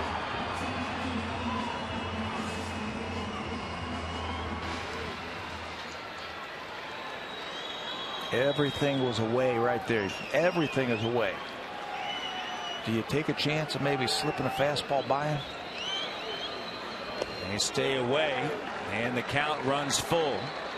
Hendricks is warming up in the bullpen for the Blue Jays. On the road, we know the struggles of Drew Hutchison. Overall on the season, he's 8-2 though.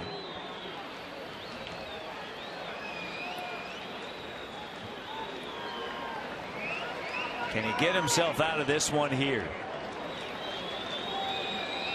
You know, Pete Walker would love to see that. Couple looks at second, and the 3-2 on the ground. Can they get 2? Out at second, on to first. Got it, and Hutchison pumps his fist as he gets out of the jam in the bottom of the 5th inning on a 6-4-3 double play ball. And the Blue Jays lead 6-4.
Game and a half back of the Yankees. You know, it was just last week where Boston was something like 7 or 8 behind, and now they want to get into the mix right now. Look at that. They are in the mix. They are in the mix. All 5 of the teams in the American League East have at least 40 wins this year.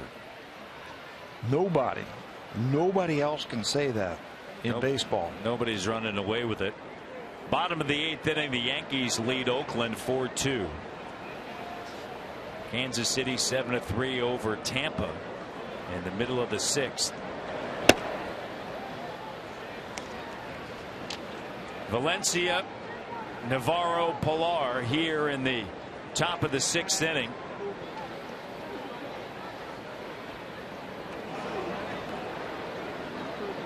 Struck out twice.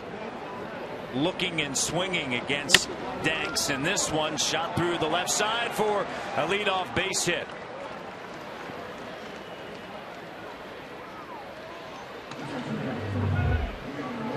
After the bottom of the 5th inning, John Gibbons heads over. It looked like Hutch wanted to stay out there, and Pete Walker heads over there. And then how about Devin Travis, a rookie, patting him as well, saying, hey, the Florida boys, they played against each other in high school. So there's the connection there.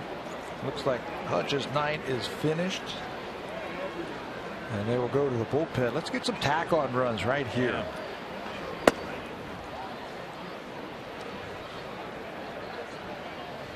Hutch worked 5 innings.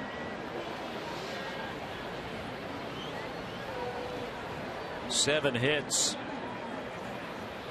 4 runs, all earned, 2 walks and 6 strikeouts. At first base, Valencia. Carroll now to Navarro. Navarro 1 for 2 against Danks. He led off the 3rd with a single into left field on the first pitch, getting an opportunity to catch tonight. First time we've seen him in the series, as Martin will catch the day game tomorrow in R.A. Dickey. Yeah, you look at the numbers. Navarro had great numbers against John Danks coming into this one. Blue Jays have a day game tomorrow.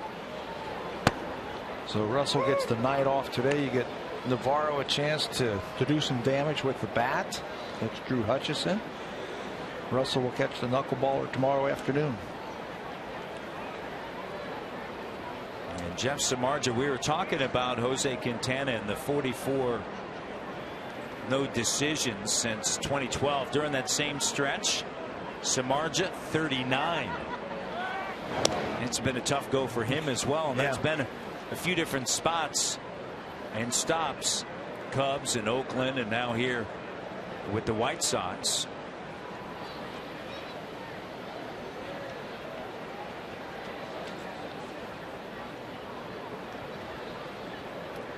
Outfield straight away. Double play depth through the middle. Carroll looks over at first base. Valencia with a small lead, and the 2-1 pitch outside, and continually working Navarro away, and the count now 3 balls and 1 strike. They're trying to get Deanna to roll over that pitch, trying to be a little bit too aggressive, like he's trying to pull the ball through that hole. You pitch him away like that, hoping that he would roll over and get the ground ball and you can get a double play, but so far he's had none of that. Got underneath this one, high in the air, shallow right center field, and calling for it is Eaton, and there's one away. Lefty John Danks started this game, and he worked 4 1/3, 94 pitches, unable to get out of the 5th inning. You know, we figured it might be like that because the Blue Jays see the ball really well against John Danks, and they've hit him hard in his career. 10 times now that he has faced the Blue Jays. Coming into this game, his ERA .623 against the Blue Jays, second highest against any American League team, and same thing happened tonight. 8 hits, 6 runs, all earned. Pilar a single and a run scored in the 3rd. He's the hitter, and the pitch is in tight from Carroll. You see the numbers for Kevin. He's made some dazzling plays on this road trip patrolling center field.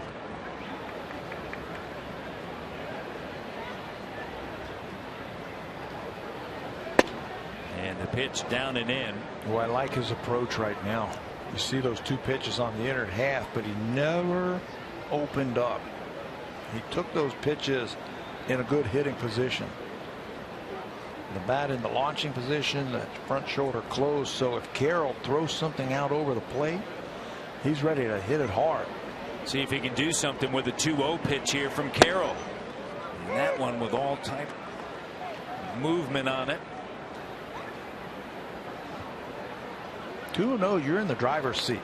You're looking for one pitch in one spot, and if you don't get it, take it. You don't have to swing at everything.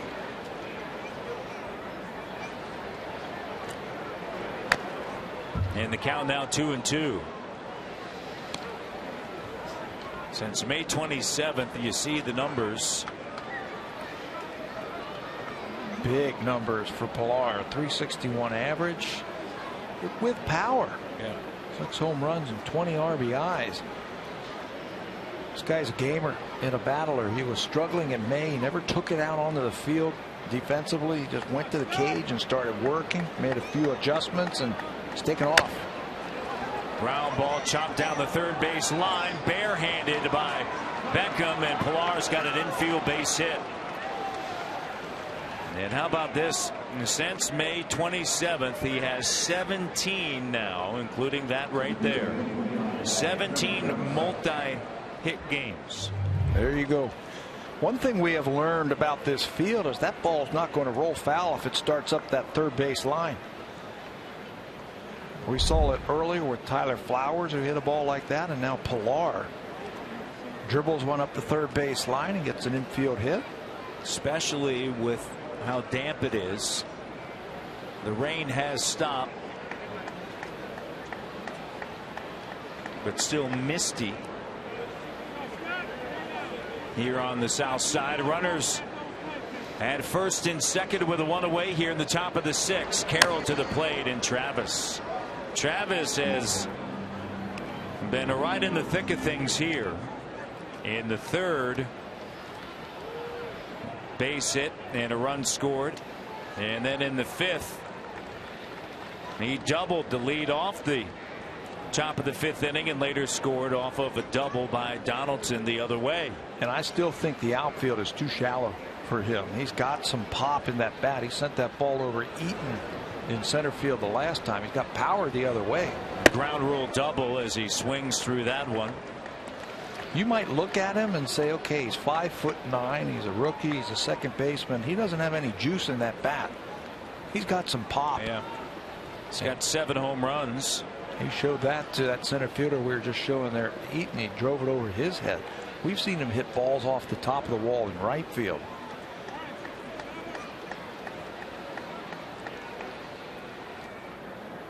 Playing in his 48th game this season,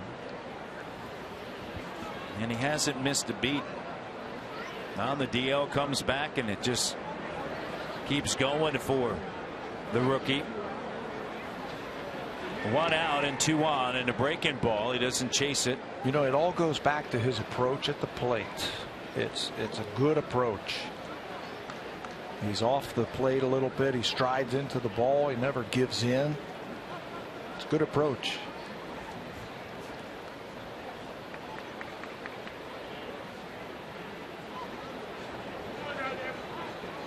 Baseball America at one stretch had him rated the #1 prospect with the Tigers organization. Here's the 1-2, and patience. When you're looking for the ball out there, you can pick that one up, that one right off the plate. It's when you're looking for the ball in the inner half, that's when you start swinging at that ball away from you. He does a good job of looking for that ball out away from him. Valencia started the inning with a base hit. He's at second. Navarro flew out to center. Pilar at first base, infield base hit. Carroll deals, and the pitch is in the dirt. It gets away from Flowers, and the runners will move up. And you see Flowers, as he was getting up to throw, that back foot actually slid out from underneath him, and give you an idea of how wet the field is. Slippery. Good base running by Valencia and Pilar, and recognizing that ball was in the dirt. It looked like it hit the umpire, so it kept it close. And there's the slip right there that you were talking about as he went to plant. Both of the runners get to move up on the wild pitch, and I got to figure that the infield's going to come in now for the White Sox.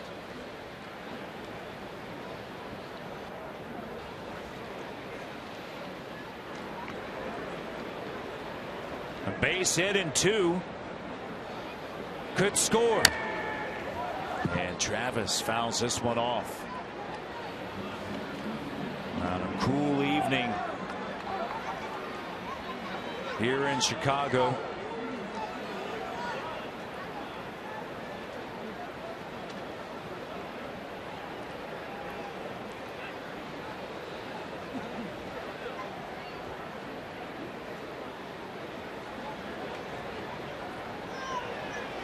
The 3-2, and the bases are loaded for Reyes.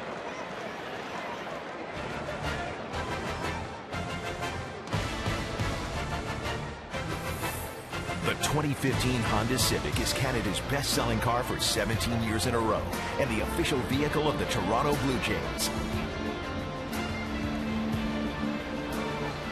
What a different feel this game has compared to the first two in the series. I mean, the first game, that was an hour and 54 minutes, and that was the fastest game since 2011. And then last night even, you know, with Quintana as well as Dubrat, both of them around the plate, that one moved along, and this one here just good pitching. Yeah, good pitching, aggressive.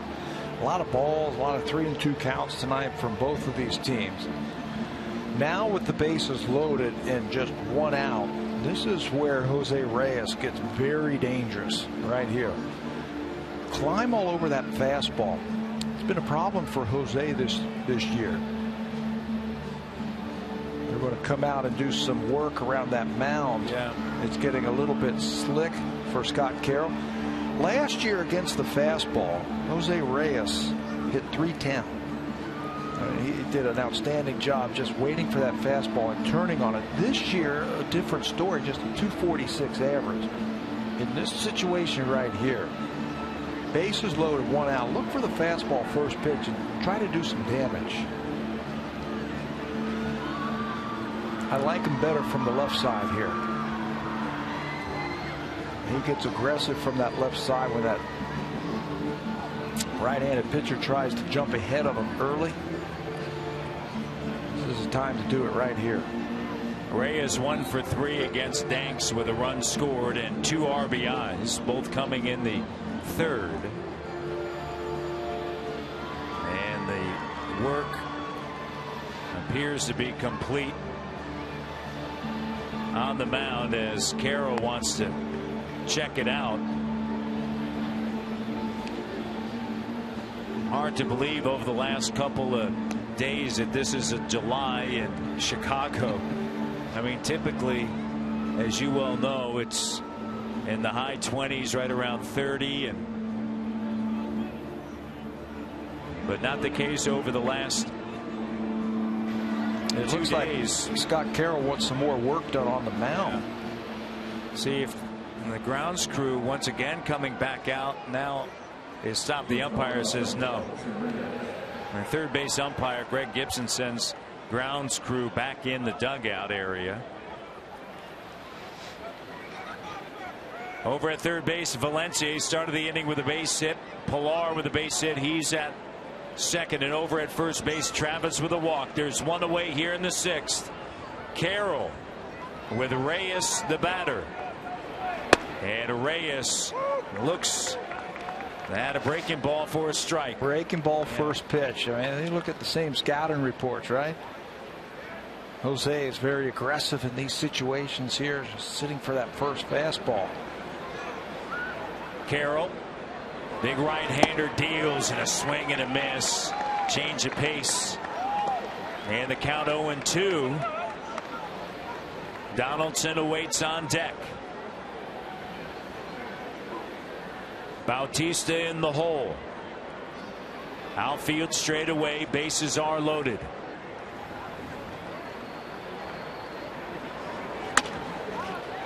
Popped up. Is there room for Beckham? 2 down, and Donaldson is the batter. Golden opportunity right there. Bases loaded, top of the lineup. And Carroll gets the pop up. Now it's going to take a 2-out base hit by Josh Donaldson for the Blue Jays to get those add-on runs. He has been great against the White Sox this season. Can he tack on one more here? 2 for 3. with 2 RBIs, 2 doubles tonight. And the pitch is grounded to Ramirez. Ramirez scoops it up, throws over to first, and that's going to do it. Blue Jays unable to cash in here in the top of the 6th inning as we head now to the bottom of the 6th, and a new pitcher on for the Blue Jays, Liam Hendriks.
Telecast is presented by authority of Rogers Blue Jays Baseball Partnership. It may not be reproduced or retransmitted in any form, and the accounts and descriptions of this game may not be disseminated without the express written consent of Rogers Blue Jays Baseball Partnership.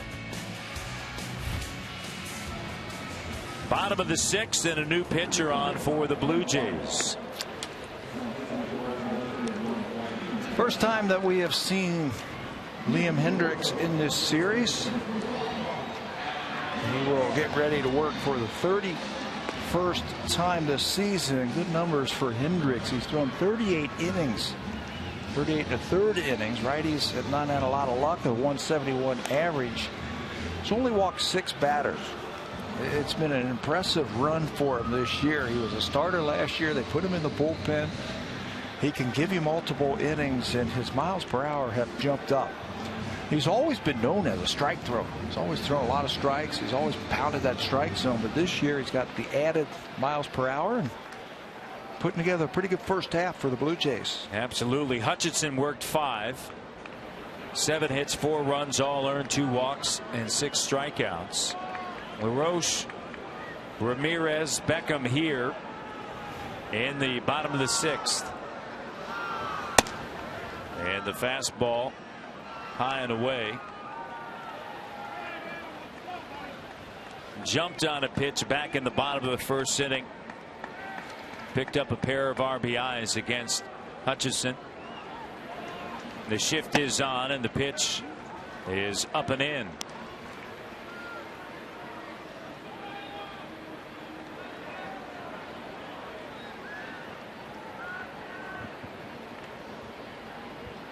Keeping track of that Yankees score. It's 5-4 now in the top of the 9th inning, with the tying run at second base.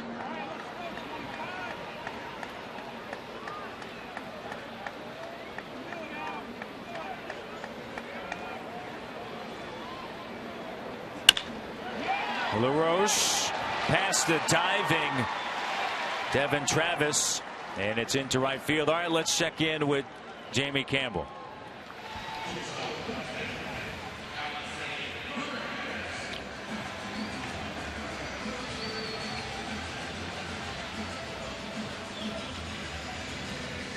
Well, there you go. You're hoping for a little bit of help.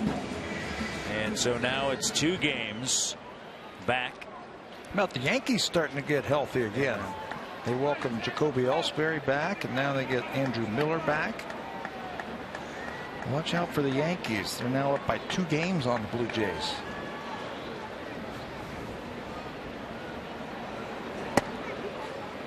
And that pitch gets away from Navarro. It doesn't look like anybody's ready to take off with the American League East yet. It's all bunched up. A lot of baseball to be played, and it's just got that feel where September is going to be nail-biting time for a lot of folks. Yeah, when they get back into the American League East, where they play each other that last month, it's going to make for a great pennant race. I think, first of all, you're going to have so many teams involved in that. And then, for sure, the month of September, Blue Jays in September, they get Baltimore, Boston, New York. They get a home series with Boston, New York, Tampa, and then on the road with, I mean, it's all about the American League East. So these games are important right here. These are the games that you have to win right here against these teams that are in last place. Absolutely. And that's why the first game in this series still stings a little bit, as the pitch is outside to Ramirez. Ramirez 0 for 2. 4 unearned runs. And you thought that you maybe had enough to get Chris Sale, and that's tough to do. But they bounced back yesterday and took care of business in a tough one. Yeah, and you have to win this one right here, and then try and win 3 out of 4 tomorrow. Before you see a really tough opponent in Kansas City.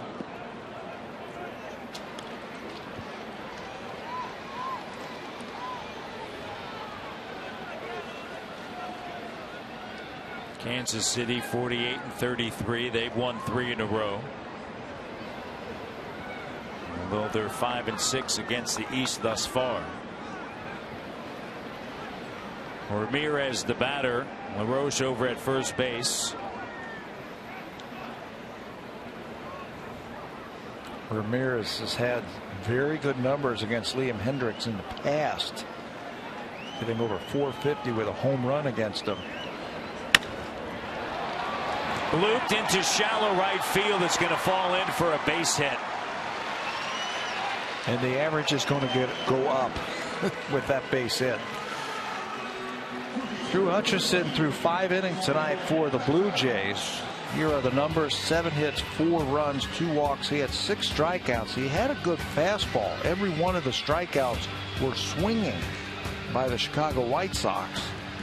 So 5 innings, it took him 87 pitches. He is in line for the win. Right now, if the bullpen can hold it, and Liam Hendricks comes in, and right away he's given up 2 base hits, and now the Blue Jays are playing the bunt from Gordon Beckham. Aaron Loop is up in the bullpen for the Blue Jays. Beckham has struck out twice tonight. Valencia in at third, and the fastball in there for a strike.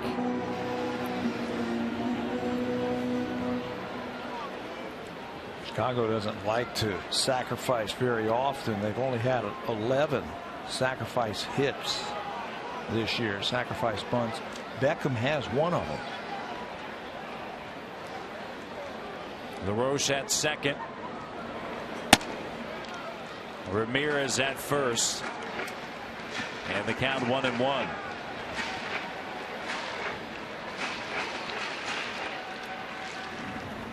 There's Loop, as I just mentioned, getting ready in the bullpen. Bottom of the 6th inning. First 2 batters are aboard, and the pitch misses, and the count now 2-1. Looked like a pretty good pitch down, but you know, when you don't throw strikes, the umpires seem to not give you that borderline call.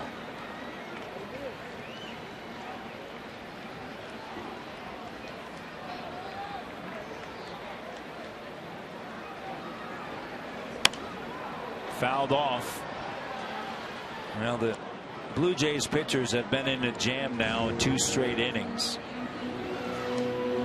Hutchison struck out the side in the 4th, and then with 2 strikes he hit Eaton, struck out Abreu, a base hit by Cabrera, and then ultimately got a 6-4-3 double play, and it took a lot to finally get to that point. This one high in the air. Travis calling off Encarnacion in foul territory, and that's going to be the first out. Boy, just what the doctor ordered right there. First 2 runners get on base. Now you need an out where the runners don't advance. You either need a strikeout or a pop-up. Liam gets that on the pop-up from Beckham. And now a ground ball. He can get out of this.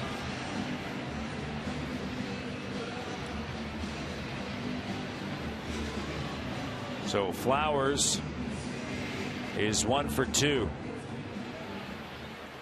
Hendricks takes a big deep breath, trying to get out of this bottom of the 6th inning with the Jays up 6-4. LaRoche at second, Ramirez at first. Right-hander comes set, and the pitch, breaking ball down low and away. He doesn't ground into a lot of double plays because he's an extreme fly ball type of hitter. He is up there swinging for the fences. Well, he's had 7 home runs this year, and he's grounded into 5 double plays. He's hitting .300 over his last 9 games. This one is foul and out of play. He's a big guy. You can see how big he is. And he swings hard. He'll have his share of strikeouts, but he'll get his share of home runs. Last year for the White Sox, Tyler Flowers had 15 home runs. Did that in 407 at bats. 6'4", 245. And a breaking ball in the dirt, originally selected in the 33rd round by the Atlanta Braves. From Roswell, Georgia, which is a suburb of Atlanta. He played for a very good junior college program in Florida, Chipola Junior College. Bautista and Russell Martin played there.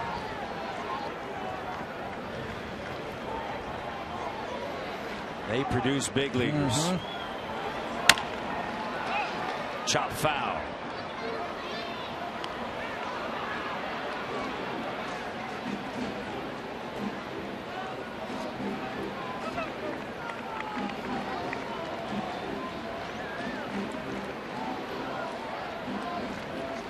Hendricks in relief for Hutchison.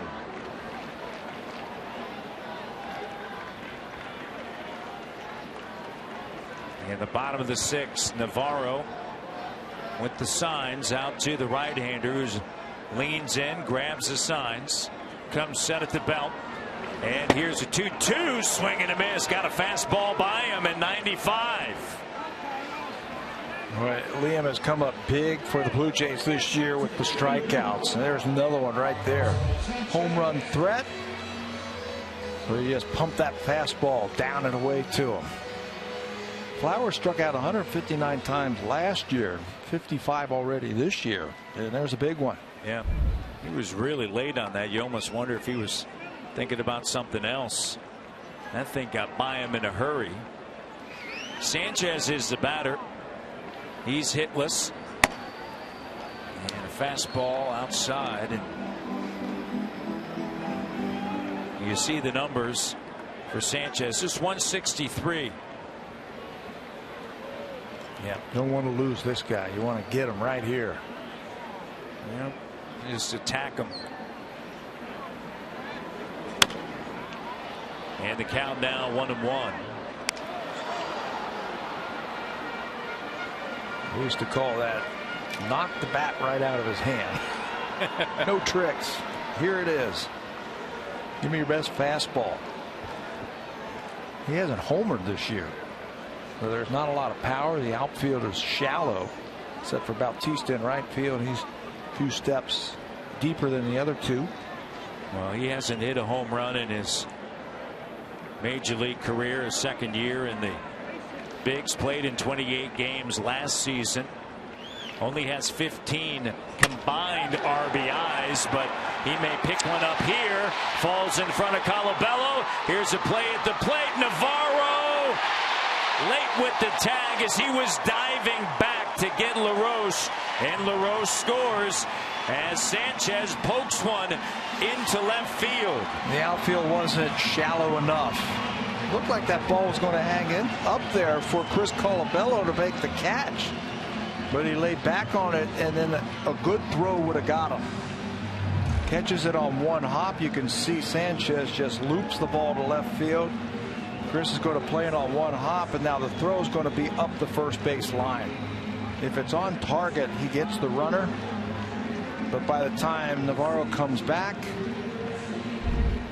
the run will score, and that's going to necessitate another pitching change. Hendricks can't get out of the jam, and so Aaron Loup is on. It's a 6-5 game, tying run at third.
You can see how far off the line that throw was, and by the time Deanna Navarro got back, LaRoche tags the plate.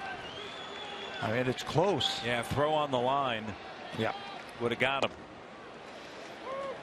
Loup to face Adam Eaton here. Eaton walked in the bottom of the first and scored. Popped out to the third baseman Valencia in the third and hit by a pitch in the fifth. You see the numbers, the 40th appearance this season for Loup. Runners at second and third, and the pitch is a strike. He has also inherited 18 runners this season, and only 3 of them have scored. Facing Adam Eaton, who has had his troubles this year against left-handers, just a 202 average versus left-handed pitching. Let's see if Loup can finish him here. Ground ball, chopper, backhanded by Reyes. A throw, not in time, and the runner from third, Ramirez, scores, and we're tied.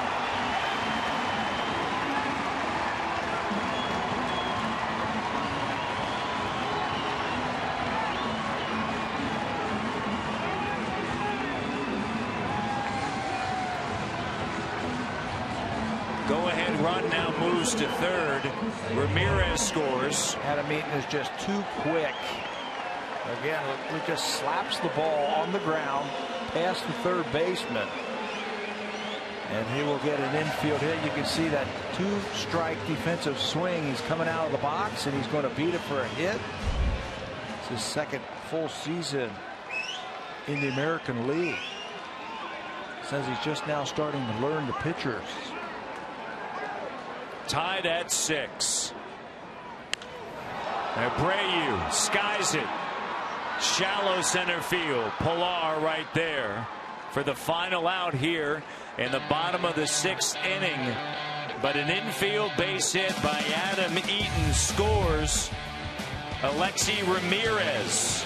And we're tied at 6 as he beats the throw from Reyes.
And 12th as the Bisons take on the Scranton Wilkes-Barre Rail Riders. On Saturday, July 11th, the first 3,000 fans will receive a Bisons duffel bag. And then on Sunday, the first 3,000 fans get a Bisons affiliation replica jersey. And that's not all, folks. Former Blue Jays Cecil Fielder and Mookie Wilson will be in attendance. Two guys many of us have not seen in years and years. So great reasons to head to Buffalo and check out the Bisons. Go to bisons.com for tickets. Matt? So 2-run score in the bottom of the 6th inning, tied at 6, and Hutchison a no decision. Jose Bautista is the batter, a base hit and a RBI in the 5th, his first hit in this series. And so unfortunately for Hutch, unable to come away with a W tonight. And now it's up to the 2 bullpens. Which one can hold down the opposition?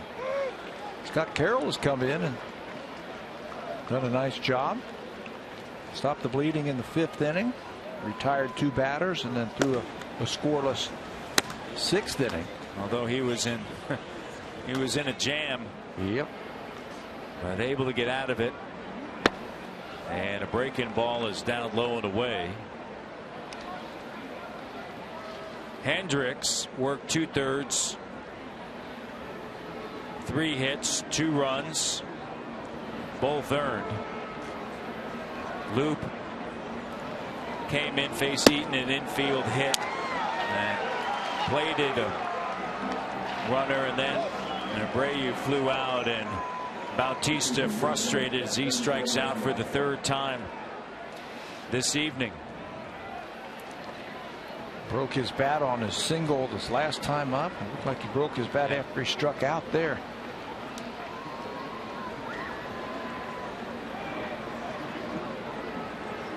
Just 1 for 4 tonight.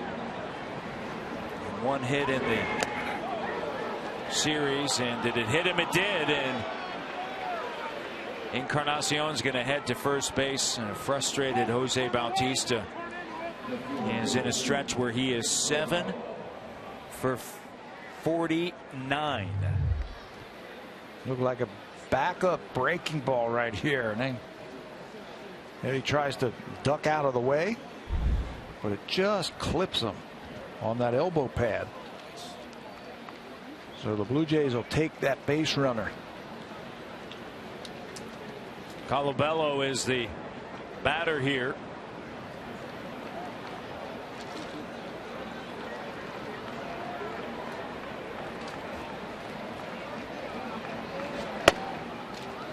fastball strike.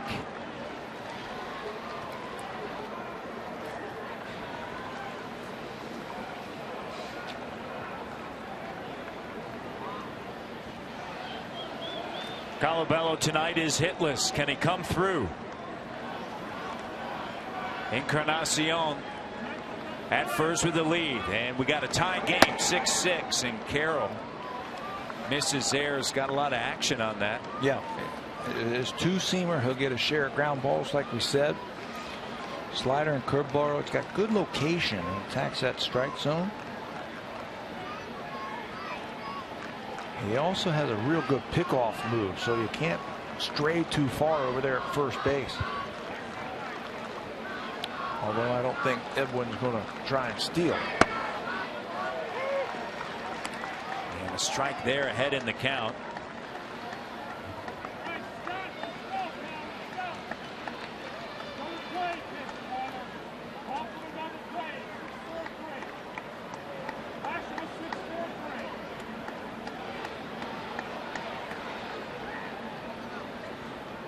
Right-hander, and now time is called.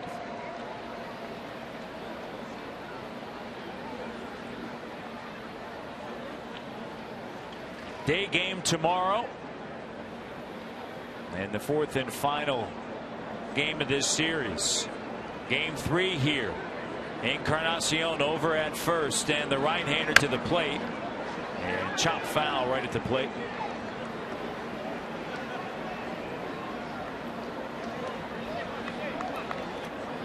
Carroll, big right-hander, 6'4", 215. From Liberty, Missouri, went to Liberty High School and Missouri State in Springfield, Missouri. A third-round pick of the Cincinnati Reds back in 2007.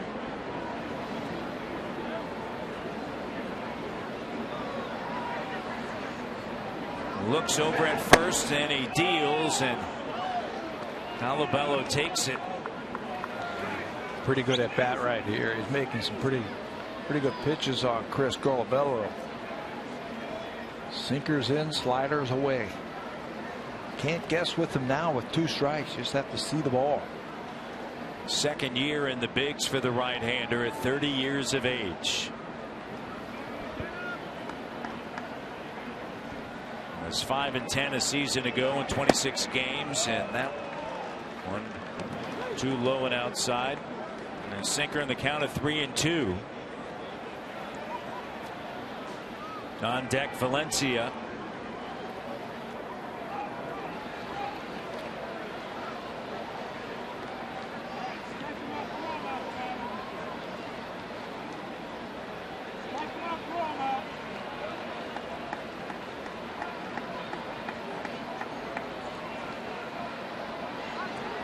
The 3-2 with the runner moving, and it's fouled off. Stay out of the double play. There's one out. You're hoping that you don't get a strike him out, throw him out.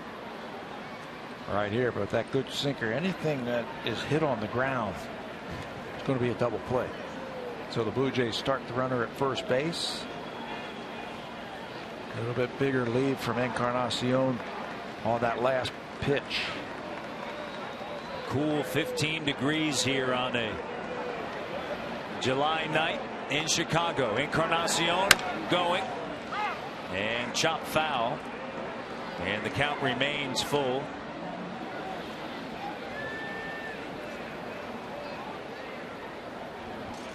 Colabello with 2 hits, including a home run against Sale. And game 1, 2 hits in the series. You were mentioning this the other night, and we're talking about it, today with Hawk Harrelson about keeping your hands inside. Yeah, keeping them close to your body. That's exactly what he did against Chris Sale. Hit that home run. He extended and got to that ball. Swing and a miss. Throw down to second base. Strike him out, throw him out, double play, and the top of the 7th comes to an end.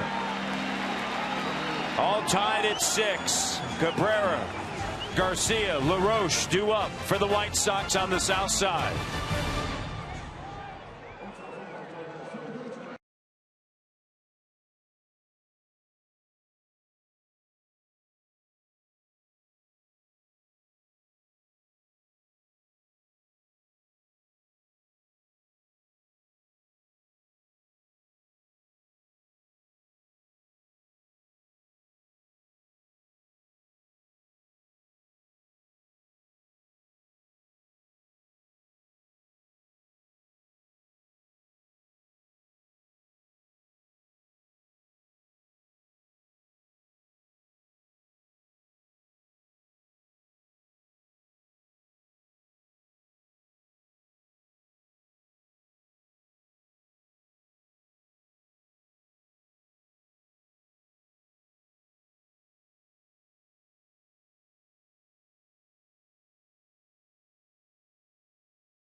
Played this weekend, little interleague action before the All-Star break. Brett Cecil becomes the fourth pitcher tonight for the Blue Jays as he takes over here in the seventh inning, 2-4 with a 5 earned run average. Ezekiel Carrera has taken over in left field for Chris Colabello, who ended last inning. So in a tie ball game, you got to put your best defensive team in the field. Bottom of the seventh, middle of the lineup for Robin Ventura. It's Cabrera, Garcia, and LaRoche. Cabrera turns around to the right side, and Cecil deals a strike quickly ahead of the count. This is a rare night for the White Sox. The White Sox have scored 4 runs or fewer in a franchise record 24 straight home games, dating back to May 10th against Cincinnati, the longest streak in the majors as Cabrera strikes out since Texas went 29 in a row in 1972 through 1973. This must feel like they opened up the floodgates. 6 runs. Brett Cecil made quick work that time of Melky Cabrera, his former teammate. 3 fastballs, threw it right by him. Garcia the batter, then LaRoche, and a pitch misses, down and in.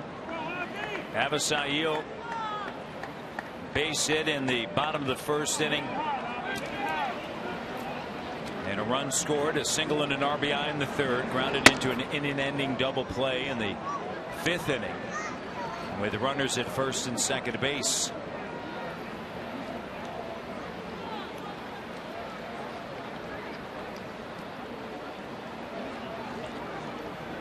Cecil comes set, and the 2-0 pitch, and a strike.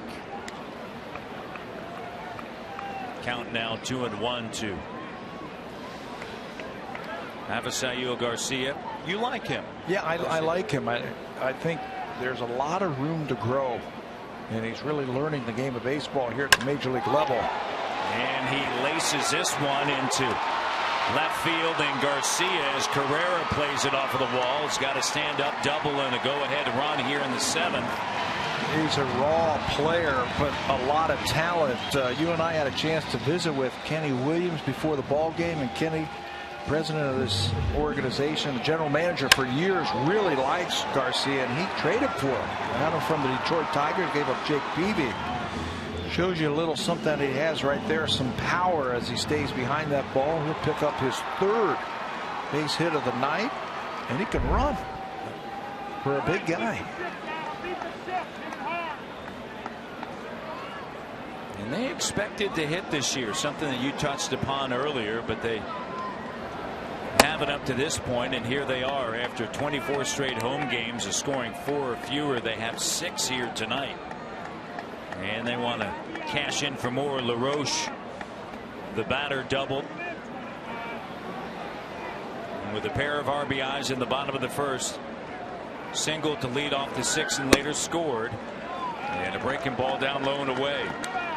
I think they were hoping for some more power, especially from Adam. We told you he's had 9 20 home run seasons in his career. He's got 9 right now. He's a great second half player. Got great numbers in the second half throughout his career. Home runs are down from Jose Abreu at first base. Remember, they had Adam Dunn last year. He had 21 home runs, and Paul Konerko. They both have retired.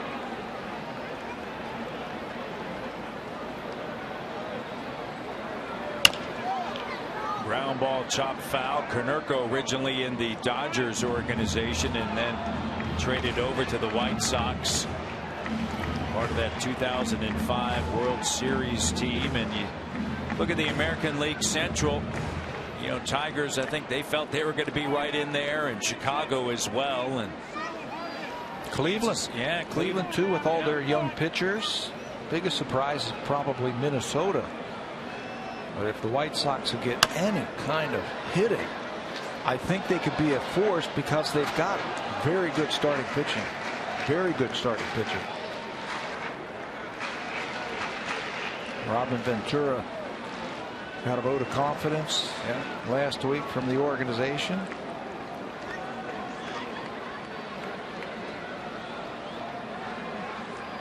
At second, Garcia in a count of 2-2. Swing and a miss. Got him. And there are 2 down here in the bottom of the 7th. I think you know how tight the race is in the East. I think a lot of people felt that was going to be the case in the Central. And it probably will be, as this breaking ball from Brett Cecil completely fools LaRoche for the second out of the inning.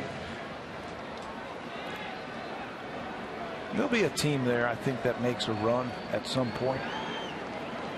Minnesota.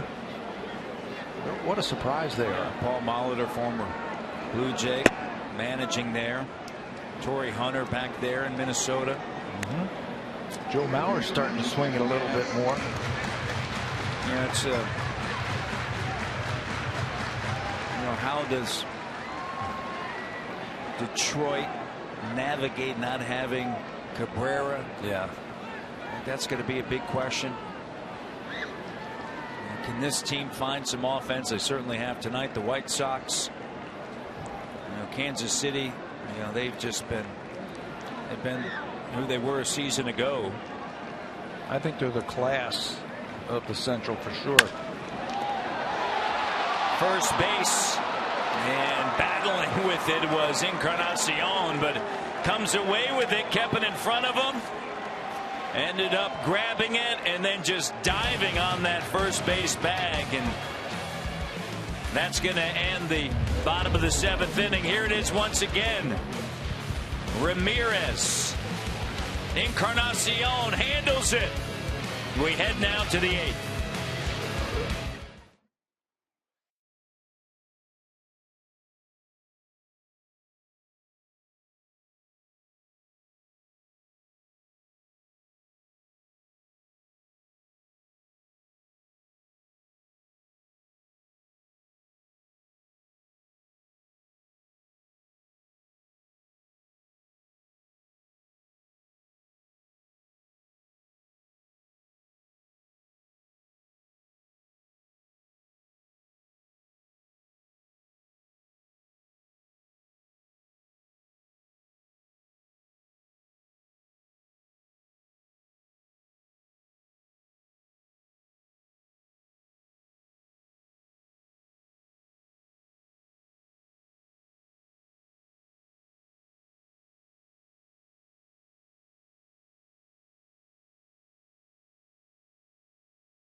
18th as the Blue Jays host the Rays at 1:07. Join us pregame outside Gate 10 for inflatables, activities, and lots of fun. After the game, kids 14 and under can run the bases just like the pros. Go to BlueJays.com for more details. Matt, the rain is starting to happen here again at the ballpark. So hopefully for both teams, they get this thing over with in the next little while. So the rain starting once again. Did you bring your umbrella? I did not. I don't think so. We'll make a run for it. Zach Duke now will come in after a nice job by Scott Carroll to get him here to the 8th inning. Duke 3-3 with a 341 earned run average. He's not a power pitcher. Got excellent command with his fastball, late movement on that sweeping breaking ball. It's been around a long time. Left-hander will face Valencia, Navarro, and Pilar. And the pitch is in there for a strike. Valencia with a base hit to start the 6th, and unfortunately for the Blue Jays, they stranded 3. Netting bases loaded and unable to cash in, and now we're tied at 6. So Carroll worked 2 2/3, 2 hits, no runs, a walk, and 3 strikeouts as that pitch misses away. Boy, he did a good job. He got out of trouble in the 5th inning that John Danks put him in. Then got himself in trouble in the 6th inning and worked his way around that. Had a base runner last inning. Finished off with a double play. In his 11th year is Zach Duke. Previous 10 in the National League. Started with Pittsburgh and then Arizona, Washington, Cincinnati, Milwaukee. And at the age of 32, here he is with the White Sox. Made his debut back on July 2nd, 2005 against Milwaukee at the age of 22. There was that sweeping break ball I told you about that he will use both to lefties and to righties. Pitchers like Zach Duke can pitch for as long as they want. Throw strikes. You pitch him out of the bullpen. He's done a good job for the White Sox this year. Good earned run average. He's also won 3 games out of the pen for him. Struck him out on the inside edge. Valencia didn't like it. And a word now with the home plate umpire, Marvin Hudson.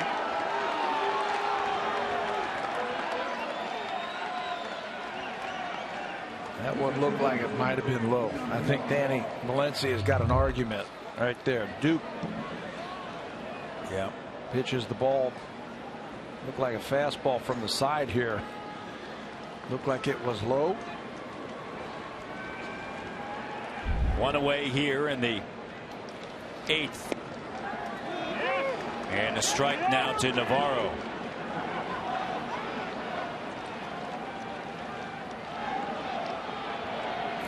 Navarro 1 for 3 with a base hit and a run scored, and you can start hearing some Blue Jays fans. Let's go Blue Jays.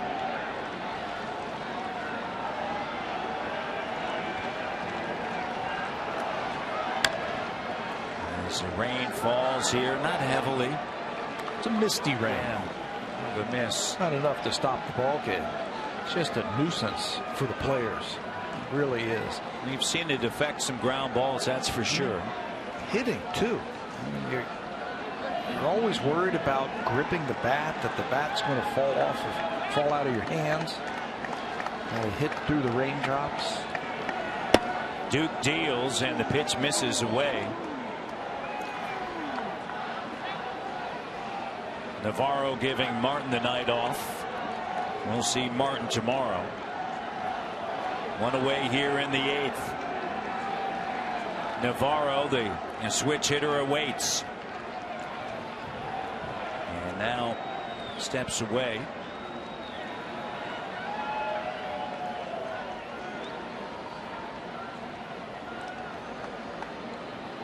Hutchison left with the lead. It's now 6-6.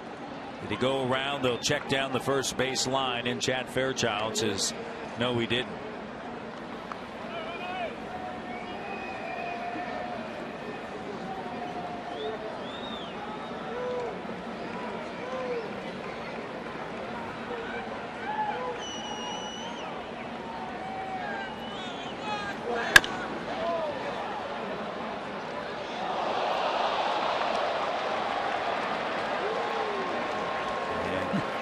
happened there?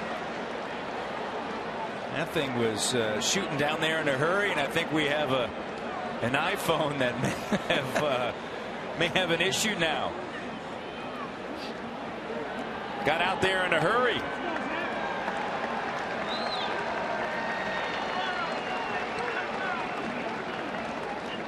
The 2-2 on its way, and fouled back. Here it is right here. Line drive. Going for the, he's not even going for the catch. He's getting out of the way, and spillage. You got the beer that's weak. What, didn't make a play for the ball? Yeah, to let his girlfriend get hit. Or his friend who's with him, instead of trying to make a play on that ball. Strike 3 on the outside corner. Both Blue Jay batters have gone down looking. Well, that's typical Zach Duke right there. Just keep it on the corners. Get the call. That time he backdoors a breaking ball. Gets the call from the home plate umpire. Leon Navarro can't believe it. Thought that one was outside.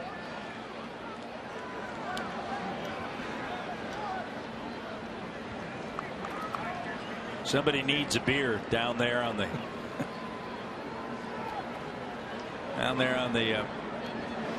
third base line. And they have a wet iPhone.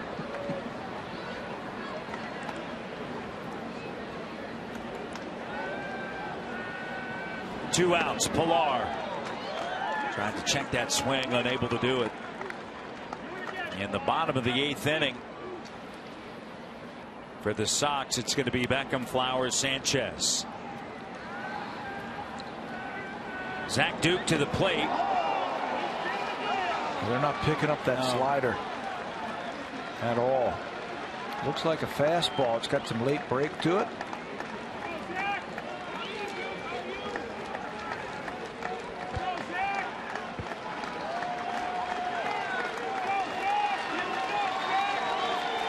The 1-2. And Pilar that time doesn't bite on it. Outfield straight away. Eaton maybe a step toward the gap in left center field. Tied at 6.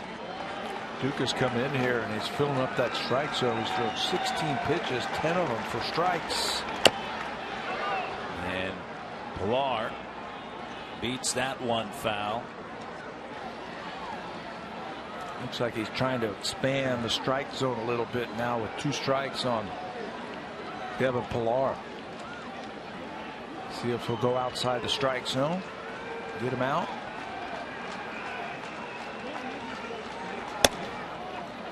Nope. Pilar not chasing. Pilar 2 for 3 tonight with a run scored in the 3rd. Travis awaits. And down and away. Patient at bat. Pilar making Duke work a little bit there. Staying alive, and then works the walk. Here's Travis. He's been up 3 times. He's been on 3 times. He's scored 2 runs. There are 2 outs here in the 8th. Doesn't this scream for a stolen base right here? You got a tough left-hander on the mound and Zach Duke to run on. You've got speed at first base and a good lead by Pilar. 12 stolen bases. First pitch swinging. Beckham goes a short way to second to Sanchez for the out, and that's going to do it here in the top of the 8th inning. Before we head to the bottom of the 8th, it's time for a Blue Jays Central update with Jamie Inzani.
The season premiere of The Strain, Sunday at 10 Eastern and Pacific, only on FX. Matt?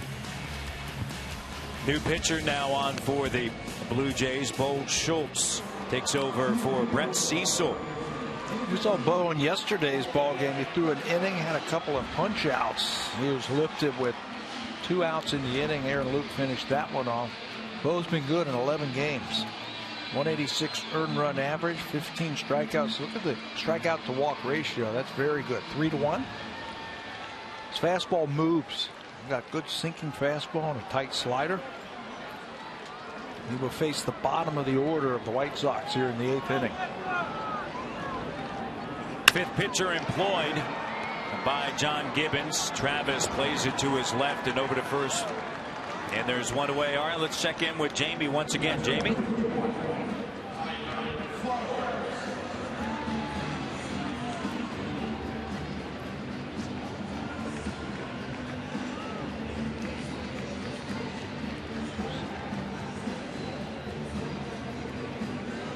That's where the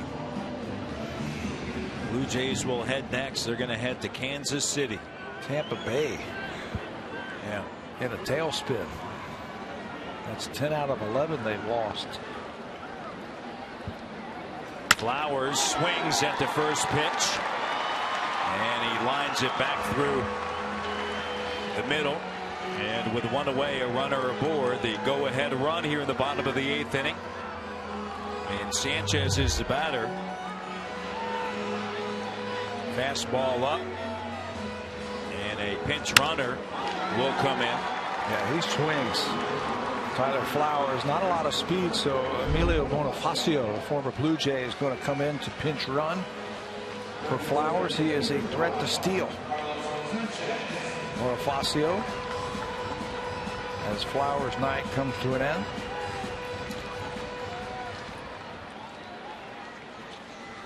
Bonifacio now over at first. And Sanchez, pitch misses away. Sanchez in the 6th inning with 2 outs came through with a base hit through the left side into left field. Only his 11th RBI this season, as he scored LaRoche from second. And now a base hit through the right side. Bonifacio a turn at second, and the throw is cut off. Well, he'd be standing on third base if he didn't have to wait for that ball to get through. He took his secondary lead over there at first base, and the ball was hit right at him. Watch him one more time. He has to stop, let the ball get through, and now he's got to start again. And by that time, with Bautista in right field again, he wasn't very deep with Sanchez at the plate, so Bonifacio can only move up 90 feet. So 2 on here in the home half of the 8th. Adam Eaton has been up 4 times. He has reached base 3 times. A walk and a run scored in the bottom of the 1st. Hit by a pitch, stranded at second in the 5th. And an infield base hit and an RBI to tie it in the 6th. Here he is with a chance. And the bottom of the 8th, swings at the first pitch. Schultz goes to second in time. And here comes Robin. Yeah. And they're going to take a look at this one, I guarantee it.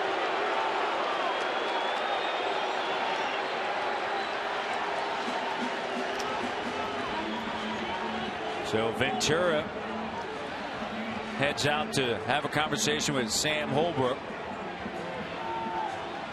You want to buy some time here while they take a look at it. And you see Ventura looking back into the dugout. Well, let's take a look. It's a high throw from Bo Schultz. Does Reyes keep the foot on the bag? The throw's in plenty of time, but does he have the bag engaged? Yes. And yes, he does. That is going to be an out. It happened so quickly. And Ventura still having a conversation as they're looking at it. I think Now all 4 of the umpires will meet back of the mound.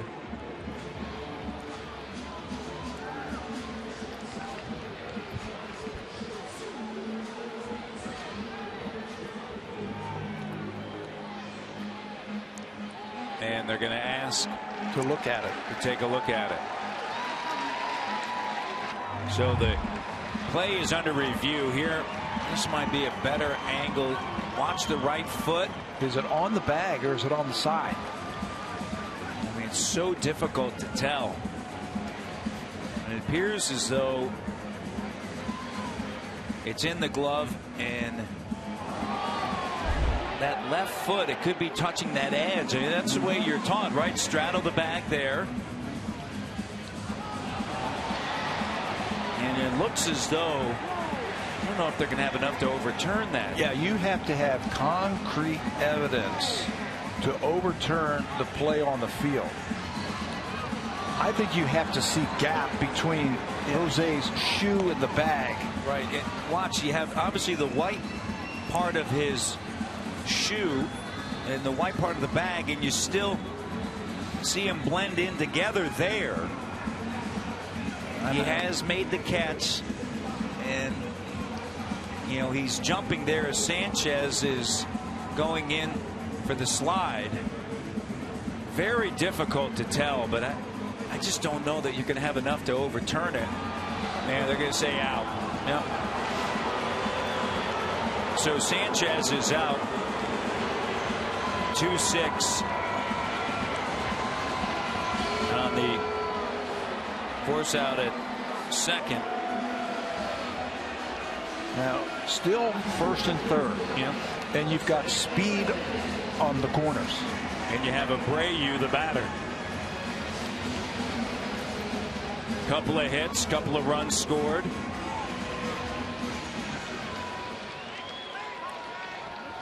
Two for 4. Runners at the corners. 2 out here in the 8th.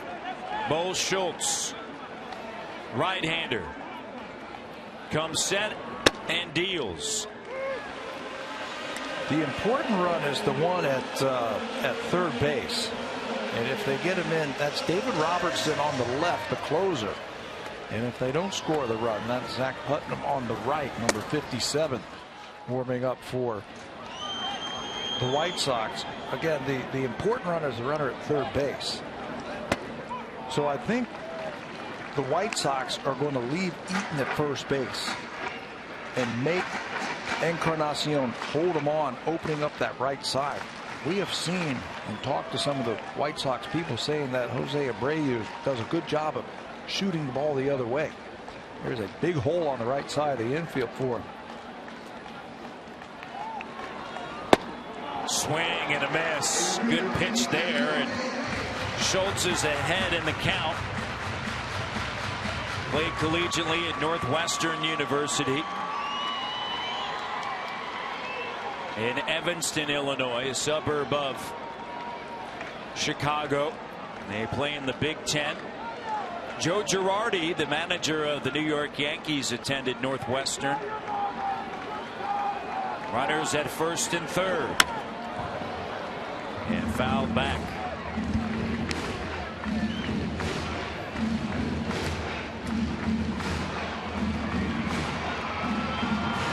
An outstanding academic institution, Northwestern, known for their journalism school.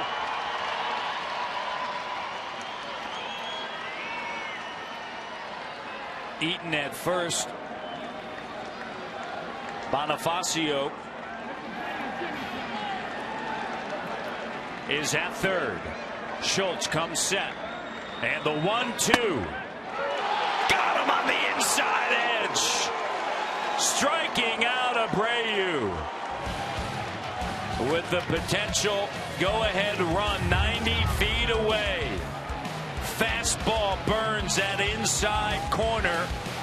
We're tied at 6 as we go to the 9th.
tied at 6. To the 9th inning we go.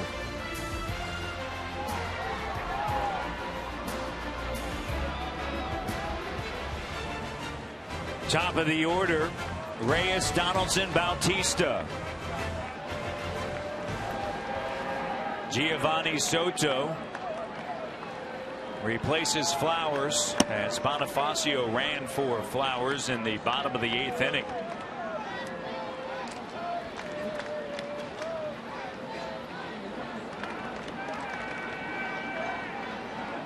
Duke deals, chopper, Beckham handles, one away. One down here in the top of the 9th. So Josh Donaldson to face Duke. Donaldson won tonight once again. Can he do it again? One more time? He's been doing it all season long against the White Sox. 2 doubles, 2 RBIs, a run tonight. Look at those sterling numbers. 21 homers and 60 driven in now. Looks at a pitch. And the count 1-0. The All-Star over 14 million. Most votes ever.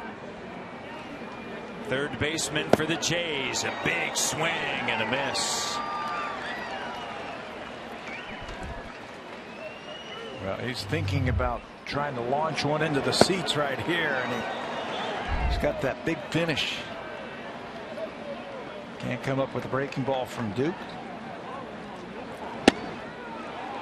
They're going to ask if he went, and down the first base line, Chad Fairchild says no. Tied at 6 here in the top of the 9th inning. Donaldson looks at that pitch. He's had a home run in each of the first 2 games in this series. Can he make it 3 in a row? And a breaking ball strike.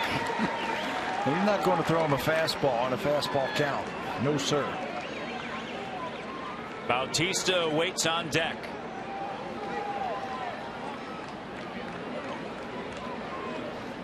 One away, top of the 9th.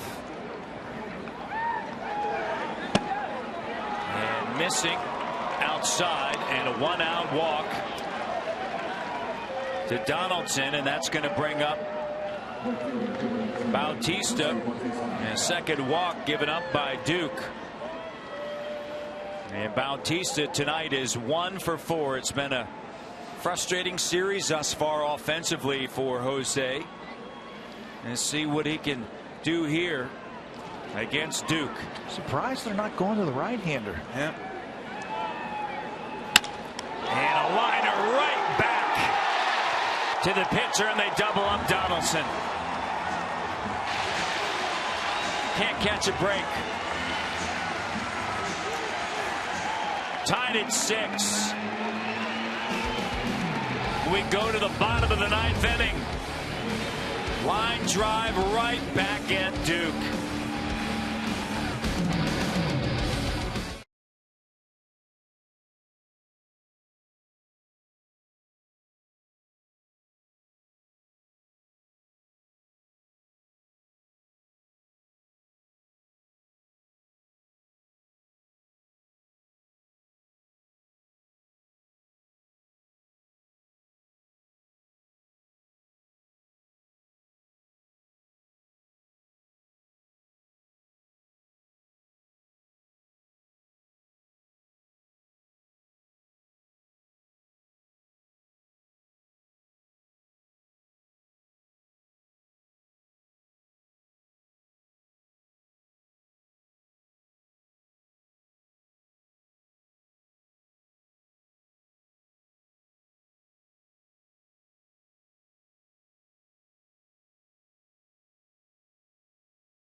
Duke, and afterwards just a frustrating night, unable to come through. Yeah, it's been that kind of night for him. 3 punch outs and a line into a double play. So now you got to play defense. It's the bottom of the 9th inning. It's tied, and Steve Delabar is into the game for the Blue Jays. 23 games this year for Steve. He's 2-0 with a 332 earned run average. His fastball command has been a lot better lately. Look what he has done. He has handled those left-handers. A 132 average, and he gets a left-hander to lead off the inning. He'll also get one in LaRoche.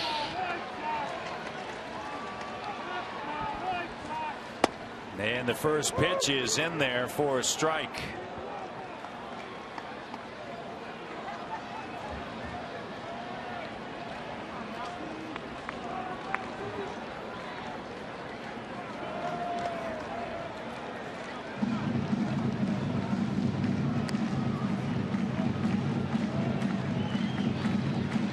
One and one the count. Delabar, the right-hander.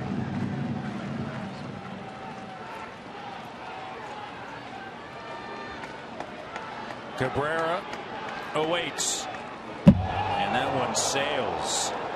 6th pitcher tonight.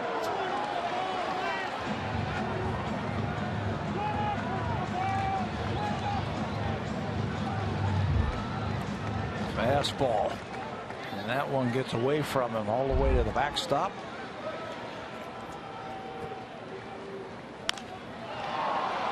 To the left side, shallow left center field. Going out is Reyes, and Pilar calls him off, and there's one away here in the bottom of the 9th inning. Now it's time for a preview of what's coming up on Sportsnet Central. Here's Eric Thomas and Brendan Dunlap.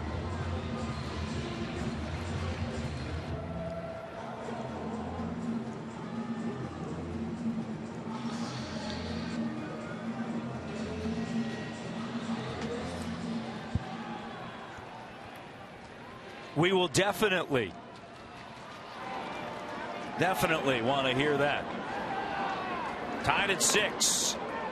And Garcia check swing and a strike. Avisail, a double in the 7th. A 3-hit night. His average up to 280. Delabar looks in. Navarro flashing the signs. Outfield straight away, and the pitch. And the winning run is aboard. Garcia's going to go for second. Here's the throw. And a youthful mistake. A youthful mistake by Garcia. He's telling him to look at it. But I don't know if Robin Ventura, he's going to bide some time here again so they can look at it. He put his head down for some reason and went. So Robin Ventura is going to jog out there. I'm surprised that he decided to go. I mean, you got the one out and he can potential steal. Winning run. He has the ability to steal a base. You're not going to run on Bautista. The ball was right in front of him. So here's the tag. Out. Out. That's an easy call. So you're right, a youthful mistake, a little over aggressive. Look at he puts his head down. He doesn't even check to see where the ball is, where the play is. You know, you can come around first base like that and run hard, but if you have your head up, you can put on the brakes and get back to first base. You can read the throw. Yep. Now that helps out the Blue Jays in a big way. And LaRoche, he's got pop. 9 home runs this season. Boy, it changes the whole inning. Yeah. Runner on first base, a pole hitter in LaRoche. Encarnacion guarding the line at first. And a guy who can hit extra bases, he can score from first base on an extra base hit. So we will take it. LaRoche with 2 hits tonight. Tied at 6. Delabar works away.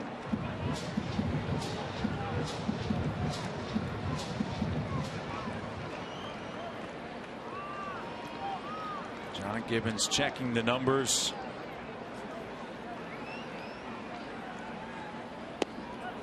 pitch down and in. Now you're 3-1.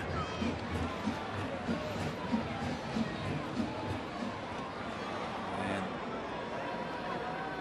LaRoche is going to be looking for one to drive. That one sinks down and out of the zone. And so a 2-out walk. That's going to bring up Alexei Ramirez. Ramirez is 1 for 4 tonight.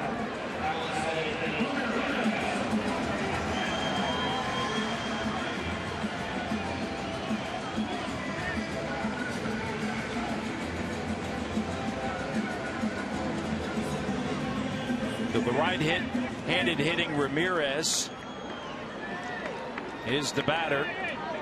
LaRoche is over at first base. And the pitch is swung on, hit in the air, curving foul, and LaRoche is going to have to head back over to first base. And Ramirez is down the count. Now you go back to that 6th inning.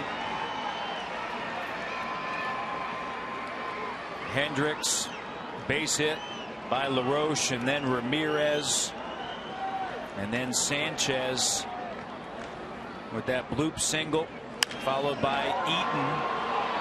And this one hit in the air, right side, foul ground, sliding. Bautista out of play. And Eaton, the infield single to tie it up. Yeah, a bloop single to left field, and a throw off line at the plate. Yep. And then an infield single to score that tying run. Ramirez now, he's looking to end this thing. Those first 2 swings were long, like he was trying to hit a home run, and a lot of times when you try and hit a home run, that swing gets long and you can't pull the ball. He has hit 2 home runs this year, both of them to left field. LaRoche at first. The 0-2. Alexei hit 15 home runs last year for the White Sox, but just 2 so far this year.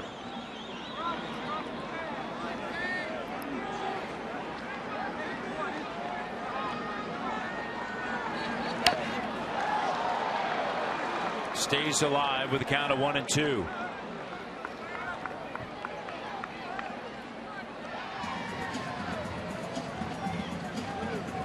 If we head to extra innings, it'll be Encarnacion, then Carrera, who came in for Colabello defensively, and Valencia. Connor Gillespie has picked up a bat and he's come out on deck if this inning continues.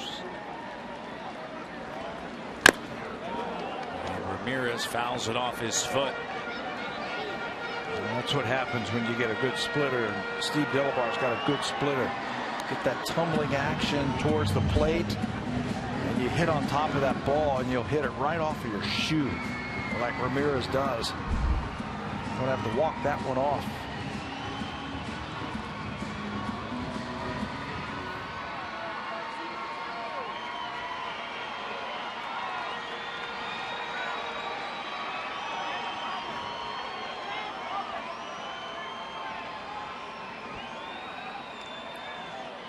Now coming out to check on Ramirez.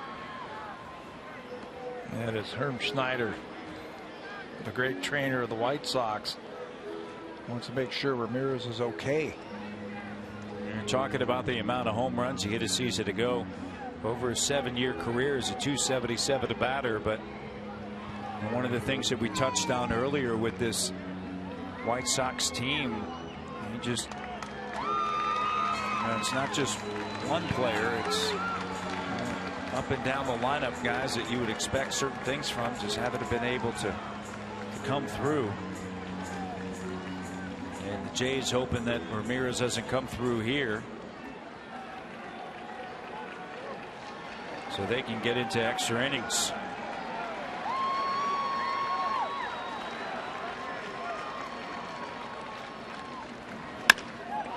Ground ball. Travis. Over to second. That's going to do it.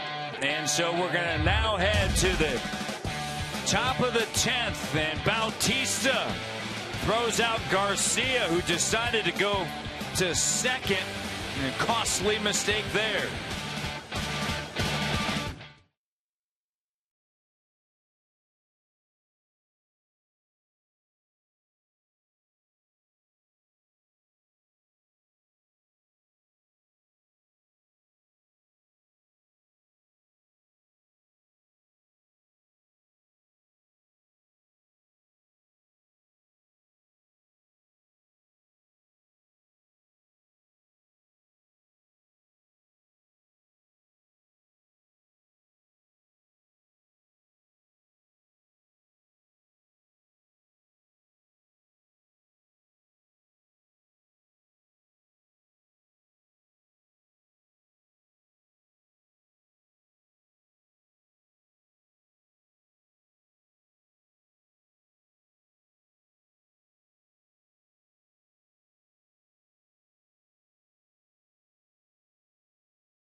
The Blue Jays host the Rays at 7:07. Get to the ballpark early for our pregame festival outside Gate 10. Gates will open at 4:30, and you can enjoy a live performance by special guest Dean Brody in the licensed area. Go to BlueJays.com for more details. And while it's kind of like fall here in Chicago, guys, I have been informed that summer has arrived in the city of Toronto, so it should be great for that festival. Yeah, chilly one here tonight. David Robertson comes in, his 34th appearance. Got to bring in your closer right here. 18 for 22. You bring him in here to hold him off, because you got to go through some pretty good hitters. And then you hope just with one inning with Robertson you can win it in the bottom of the inning. He's one of the elite closers. Although the Blue Jays have roughed him up a couple of times, a couple of blown saves this year. His ERA against the Blue Jays, 15.43. And there's a strike. He's allowed 4 earned runs. Tabby, 2 home runs. Let's see if Edwin Encarnacion can put a charge into one here in the top of the 10th. Robertson, the right-hander. You know, and you can thank Josh Donaldson for that. Donaldson hit both of those home runs. Edwin hadn't had a lot of success against David Robertson. He's just 1 for 15 in his career. Goes back to the days when he was with the New York Yankees. But that one hit, you can see it right there, is a home run. And a breaking ball down low. Robertson's got a lot of ways to get you out. He's got a good fastball with some cutting action on it and a good overhand curveball. That's how he gets a lot of those strikeouts. He's got a great strikeouts per 9 ratio. 57 saves over the last 2 years. Last season the White Sox had 21, so they went out and got Robertson and fouled back.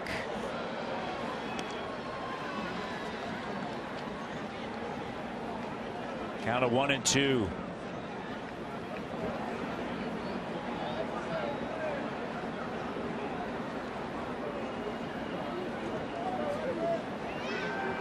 Carrera's on deck. And Valencia, and a swing and a miss. Put that one in a good spot right there, down and away. Edwin strikes out for the 2nd time tonight. There's that breaking ball. 3rd in the American League in strikeouts for relievers. That's his 50th. Tied at 6. We've been tied at 6 since the bottom of the 6th. White Sox got on the board in the bottom of the first inning with 3, and then the Blue Jays responded with 4 of their own in the top of the third. White Sox came back to tie it in the bottom of the third, and then in the top of the 5th inning, 2 runs, and you figured, you know what, things are looking good for the Jays. They were up 6-4, but then in the bottom half of the 6th inning, White Sox did something that they just don't do all that much and score more than 4 runs. They're able to put 2 more together, and they've been tied since the bottom of the 6th. Carrera on the ground. Ramirez handles, moving to his left, and sidearms it over to first base, and there are 2 down here in the top of the 10th. White Sox came up with some clutch hits in that inning you were just talking about. 2-out base hit by the number 9 batter and a 2-out infield hit by Adam Eaton. And that's why we're sitting at 6-6.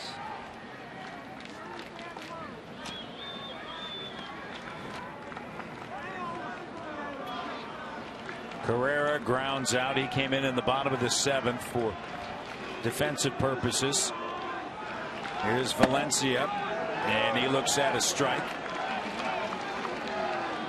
1 for 4. He has struck out 3 times, twice looking.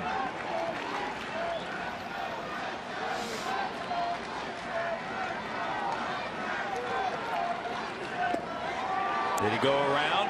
Yes, he did.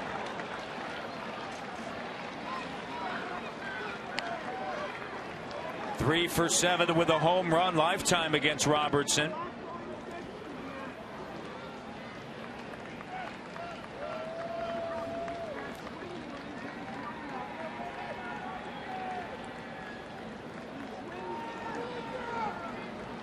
Setting up outside in the 0-2.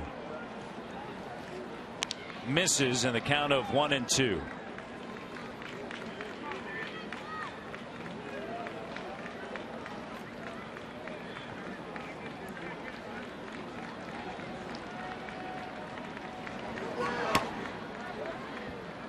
Breaking ball low.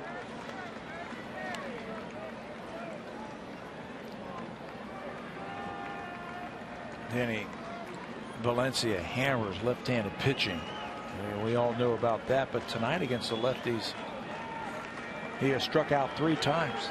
His lone base hit tonight was against the right-hander Scott Carroll. Here's the 2-2. 4th time tonight that he has struck out 3 looking. It's a 1-2-3 top of the 10th.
Tomorrow afternoon, it will be Jeff Samardzija going up against R.A. Dickey, 1 o'clock Eastern, 10:30 a.m. Pacific, right here on Sportsnet. And for the person who just tweeted me from Newfoundland, this game will start later today. People are staying up across the country to see this end of this Jays game, Matt.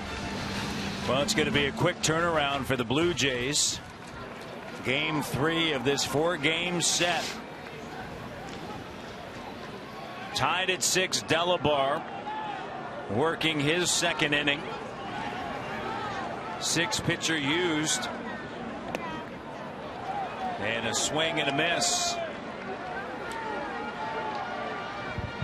Beckham is the batter.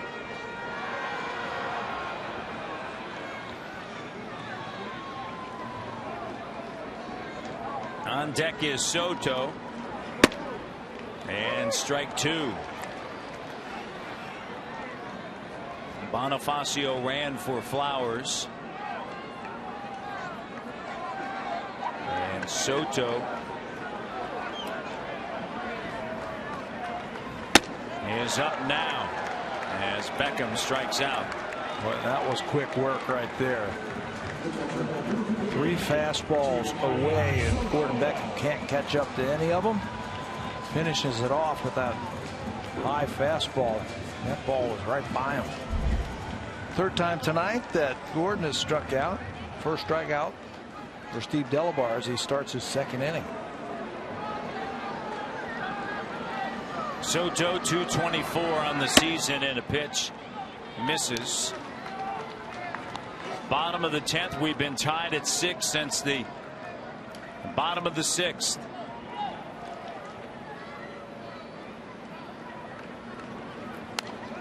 Foul back.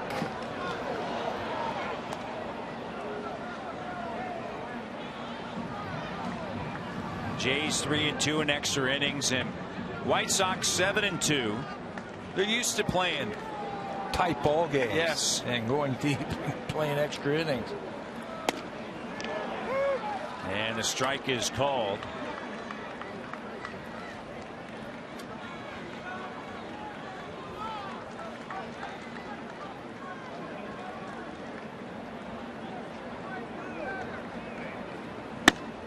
And the pitch misses in.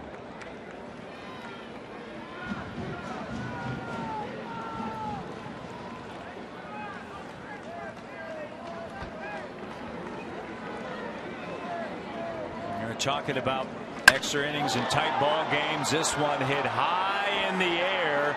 Left field. Going back is Carrera up against the wall, and 2 outs here in the bottom of the 10th. That was oh so close to a walk-off hit. That ball was hit so high. I think the wind grabbed it and pulled it back in. Fastball inner half. Soto knows he missed it. 7 of the White Sox last 10 games, Tabby, and 14 of their last 22 have been decided by 1 run.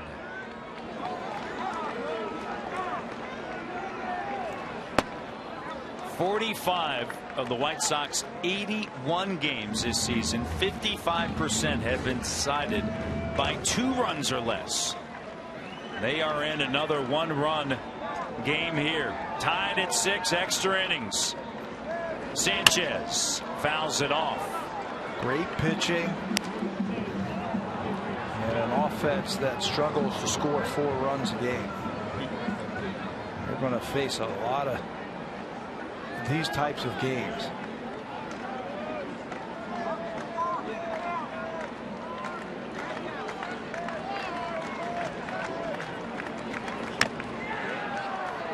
Sanchez 0-2 the count. 2 away. Delabar working here in the bottom of the 10th.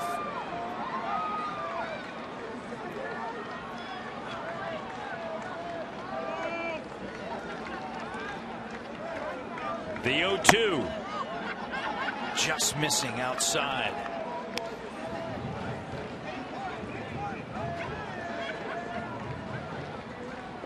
If Delabar gets through this, Navarro, Pilar, and Travis, our part of the lineup, has done some damage tonight. Swing and a miss. Got him. A 1-2-3, bottom of the 10th. Let's go to the top of the 11th for Navarro, Pilar, and Travis.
Pilar and Travis, and they're going to face Zach Putnam. There are the numbers for Putnam as he gets ready for his 30th game of the season. He's got a good changeup. He'll use it in any part of the count. Good command, good presence and poise. Look at the strikeouts per 9 innings, 13.8. That is the 4th best in the American League. They've got some guys out of that bullpen who can strike you out. Putnam's got a decent fastball with a very good changeup. Navarro, switch hitter, bats left. He's 1 for 4. A single to begin the 3rd. That was off of Danks and later scored. 5th pitcher used by Robert Ventura. Right-hander comes set, and here's the 1-0 pitch. Robertson worked 1 inning, struck out 2. It was a 1-2-3.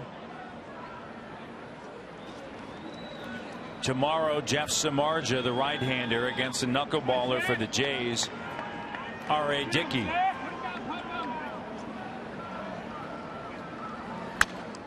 And fouled right back in the count now, 2-1. Like he was trying to put the Jays ahead with 1 swing right there. Navarro has done that. He's had a big home run for the Blue Jays when they were down in Tampa to help them win a game down there.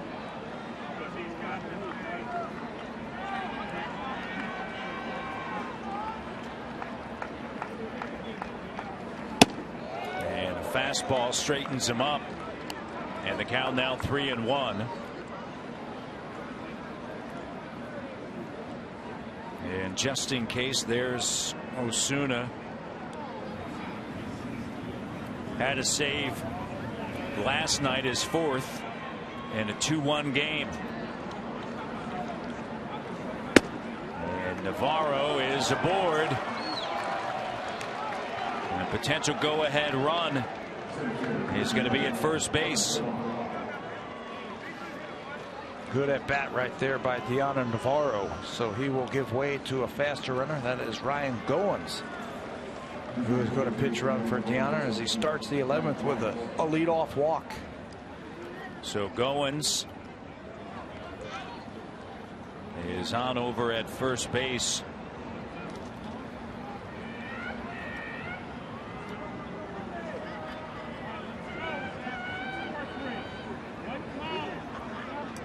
Pilar, the batter, squares to bunt. Putnam handles it, flips it over to first base, overhanded.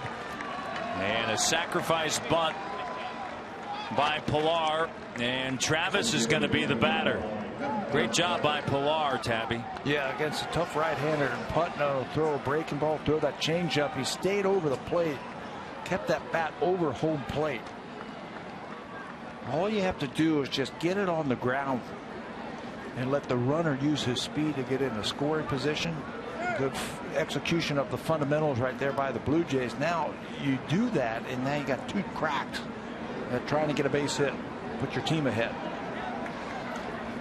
Devin Travis awaits, and the pitch swung on, and Ramirez, now Goins is going to be hung up. What a great job by the shortstop. And they're going to throw it second, and he's called safe. Diving back in is Goins. Runners at first and second, and Robin Ventura is going to head out to have a word with Sam Holbrook. Ramirez on that one hopper with a backhand had Goins tied up. And they're going to take a look at this one. What a play by Ramirez, the shortstop. That thing ate him up, but he stayed right with it. He got down low, snagged that wicket one hot ball, and then caught Ryan Goins trying to go from second to third base. And the thing about what the White Sox did on that rundown, it took him one throw. Here's the smash by Travis. He gets down there and gets it. They give up one throw.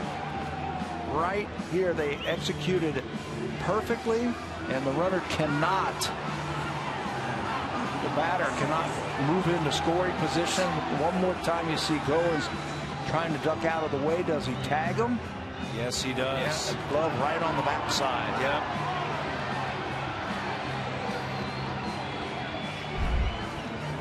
Yeah, he's going to be out. So it should be a quick one. Yep. Right here. Fielder's choice. But what a play by.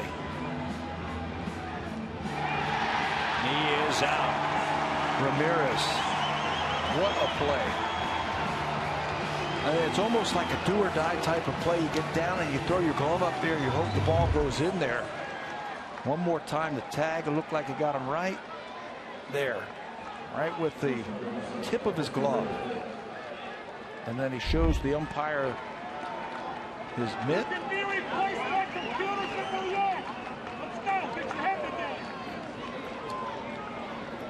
And they also ran him back to the bag in which he came from. Right. And that left Devin Travis over at first base. Now it's going to take an extra base hit to score him.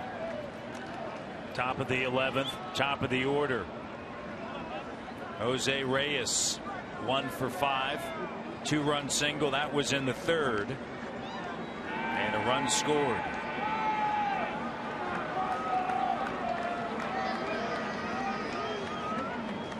Tied at 6. They're going to check on Travis once again, thinking that maybe with 2 outs here, maybe he. Maybe. Yeah, he's 2 for 3 this year in stolen bases.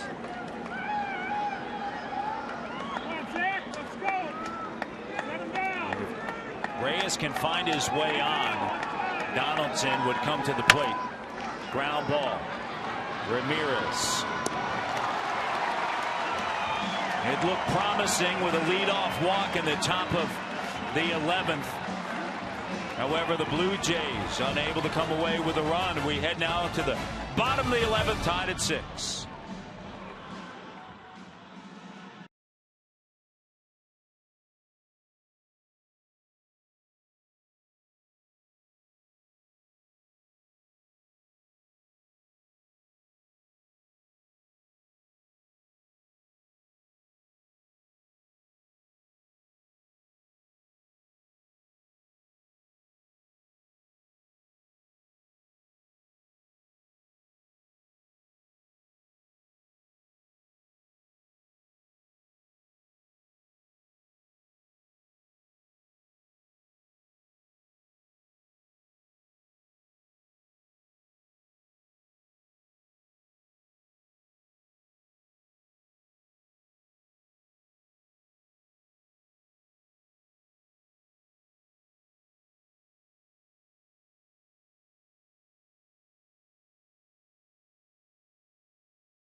Bottom of the 11th, top of the order, Eaton, Abreu, and Cabrera.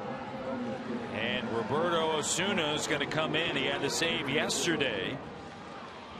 And can he shut down the bats of the White Sox here and get Donaldson and Bautista and Encarnacion a chance in the top of the 12th? I think that's what the hope is right here for John Gibbons. Russell Martin comes into the ball game after Navarro was pulled for the pinch runner. That's the hope right there. You bring in Osuna, you get him through this part of the batting order right here. Take your chances that your big bats will get you the lead.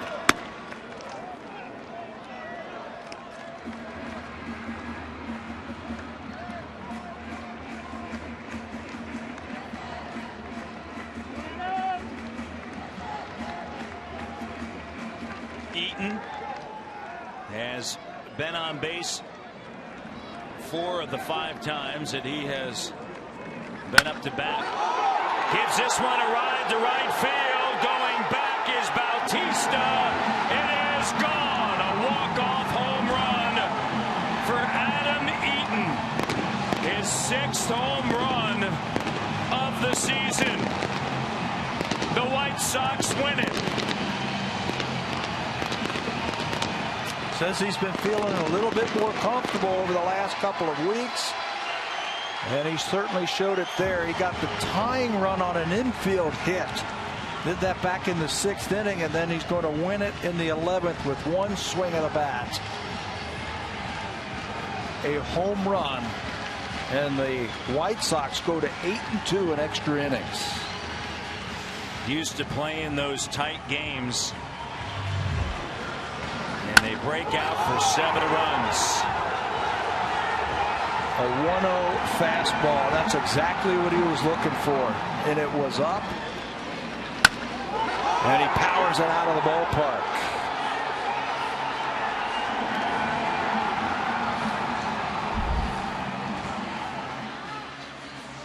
Blue Jays lose tonight to Chicago, but we'll see you tomorrow. It's time for Sportsnet Central. Here's Eric Thomas and Brendan Dunlop.